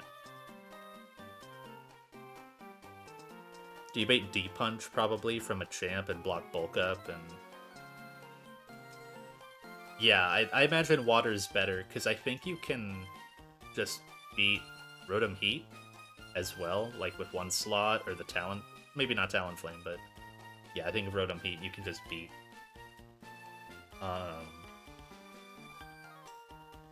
Dragon Rush knockoff, Heavy Slam, EQ. Focus Band. That's... My only question, I guess, is how well can my Garchomp take that Guzzlord? I'm not going to actually look, but just thinking about it, like, that would be able to get around Focus Band. Why does his grunt have a Guzzlord? Yeah, man. Okay, yeah, so it's not a ton of fights. It's 3 grunts, Courtney, which is dumb, and then a Gauntlet. And then Tag. And then whatever this is, I think you need to do this to like unlock some encounters, but you can get Heart Scales before this on 124. Minior fight, very cool. Tons of optionals. Aerodactylite. That Aerodactyl is probably so fast. Sneasler. Oh my god. Red card Crustle lead? Bro. What is that?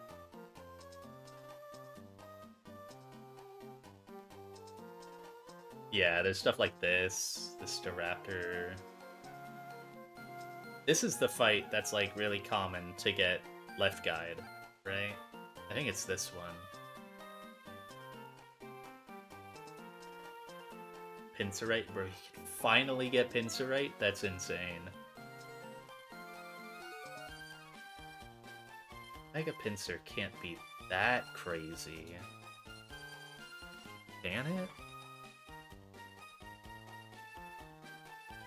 Kinda crack? I guess... Oh, it gets Facade, doesn't it? Oh. Yeah, it's just really, really bad beforehand, but... Pretty fast. 155 attack, Facade Aerolate.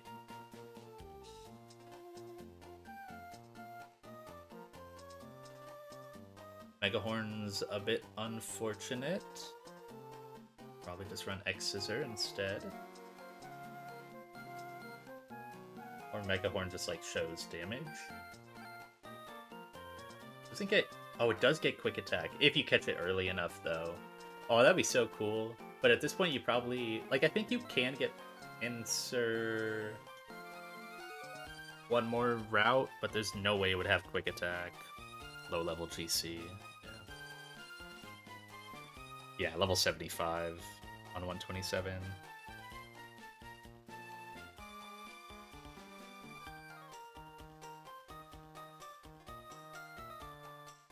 Cast form route? Oh. 52? No. Superpower me first, X Scissors Thrash.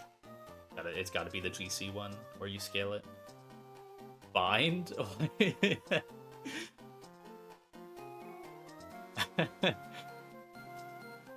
Hold on. Aerolate Bind?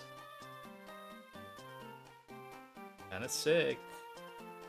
So what is Quick Attack then? It's like... His Aerolate is 1.3?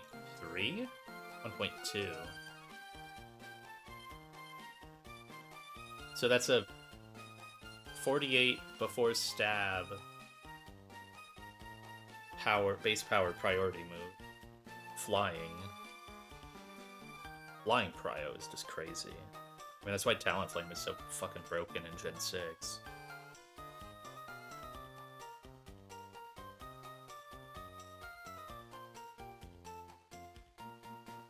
Would be cool. I mean, just generally looking at the 127 route. Oh, I guess I can tick this off.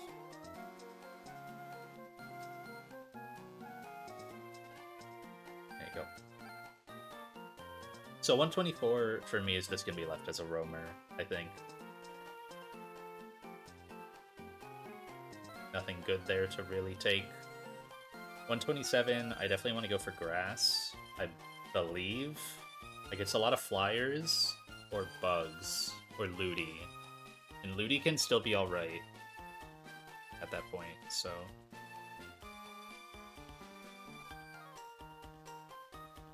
Like, maybe Staraptor isn't great here? I don't really know. I don't know how great Staraptor would be. But there's not really a whole lot of point to me going for the fishing or the surf, unless I really wanted Sharpedo dupe, but it's just 40% to hit it. I kind of just have to roll 126, 43% bad, 57% good. I at least have the Gyaradupe there. And then the underwaters are kinda whatever. And the high roll is probably like... I guess Armaldo's a rock type. Omastar can be battle armor. That's cool if you hit that. Basically just be like getting Dreadnought back. Guaranteed Milo from Sutopolis. Try to route for Ludi. To then get Sharpedo, to then get Arrow? It's a lot of commitment. Yes, Mega Arrow probably is just that good, huh? So fast, yeah.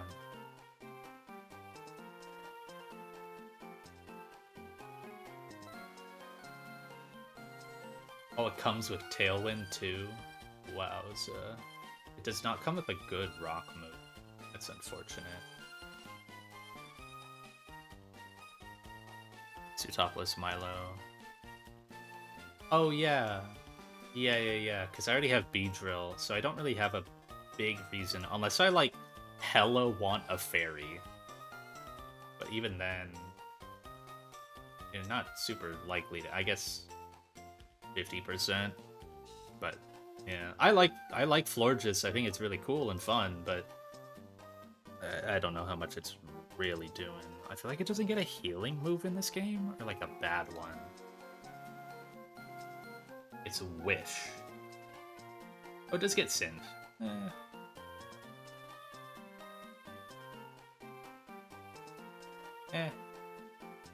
I'd be missing out on Draining Kiss. Same stats as Goodra. Basically, yeah. Less physical defense, it's only eating specials.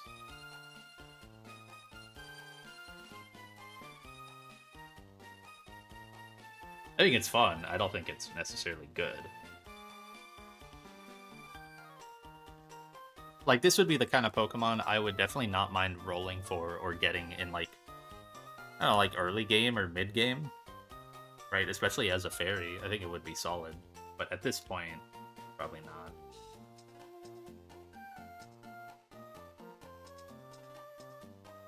So yeah, I just roll for Feebas, hope for a low level. It doesn't really matter too much though at this point, I feel like. Aqua Ring seemed mainly helpful in Hellroom.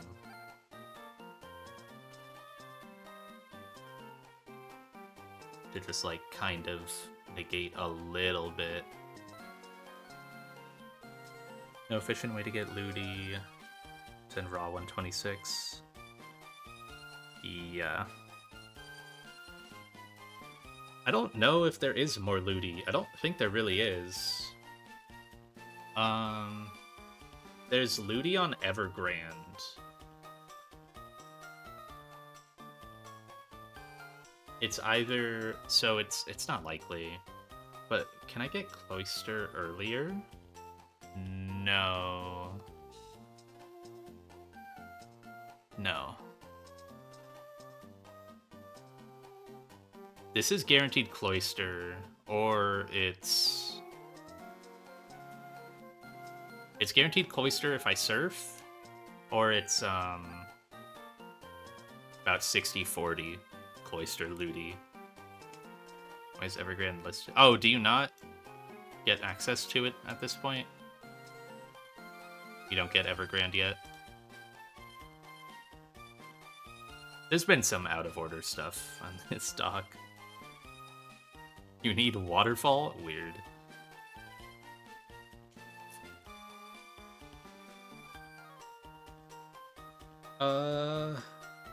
Seafloor Cavern dupes. What are we looking at? Entrance, nothing worth going for. 1 through 5. 36% Absol. Okay. Floor 8. I mean, you probably just roll floor 8, even though my dupes are... Wait, why is Gudra Hisui not checked off here as a dupe?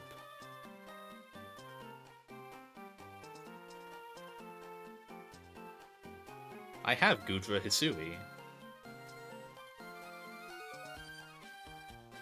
I thought I did. Yeah, it's right there. What? It's just not duping out in this? Is that the case elsewhere?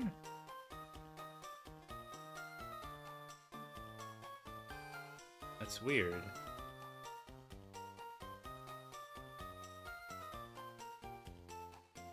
It should just be duping out there.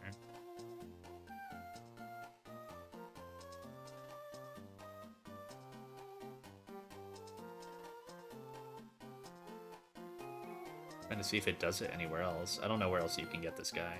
That's kind of it. Different hyphen? Yeah, I don't know. Seafloor.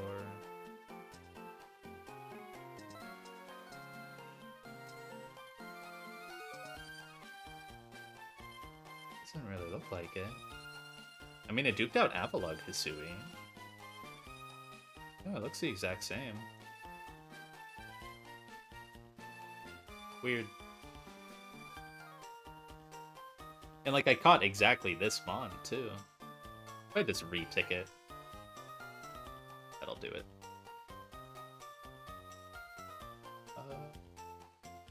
No. Odd. If I say I pulled Sliggoo? Maybe.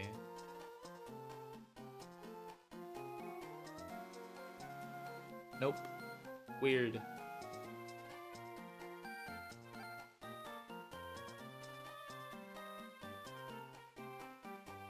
Whatever. I mean, it just changes the odds there a little bit. Just removes this 11% and spreads it to the rest, right? So...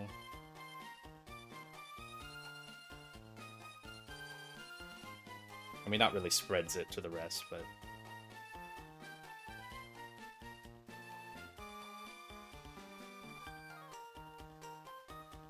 Oh, I guess I thought this one had Prim. I don't know why I thought that. It doesn't. I have this entire pool duped. From 1 through 5. Absol, Aggron, Walrein. Yeah?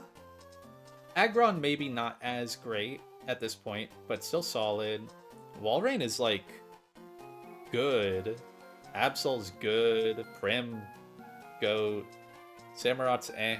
Starmie's alright. Mega Aggron? Oh, I didn't even think about Mega. How do you get access to that? Be here.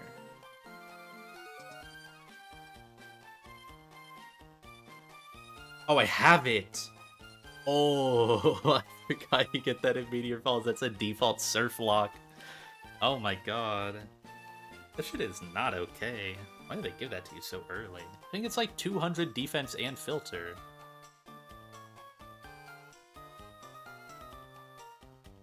$230? Single type? Oh my god. Heat Crash? Yo. It's heavier than Gudra? And it comes with Heavy Slam. It comes with Body Press, Heavy Slam, Head Smash, EQ. It's pretty damn good. I don't know what else you would even want. Bulldoze, maybe?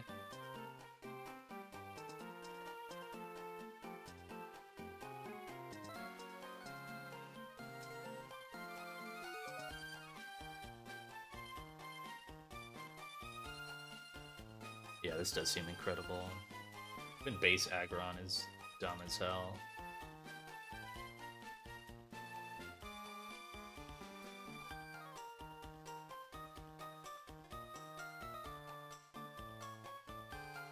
Base Aggron with lefties.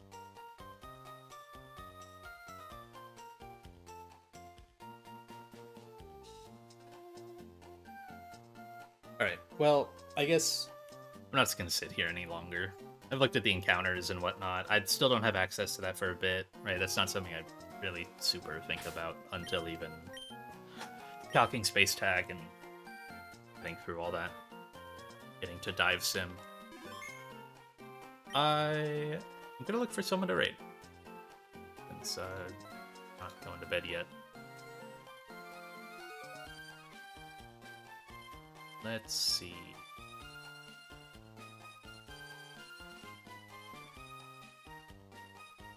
Is Architect playing null? It looks like it. Yes.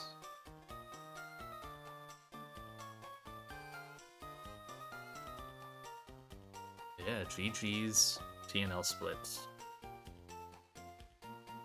Surely someone's gotta be playing Run and Bun. There's gotta be one chump out there that isn't me. Anyone that I recognize?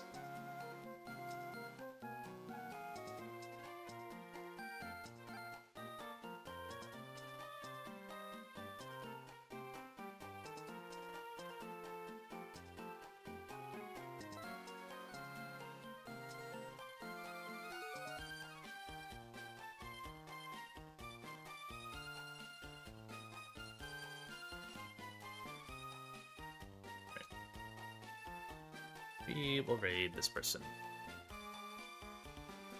We'll probably just chill and watch for a bit. I'm gonna save one more time.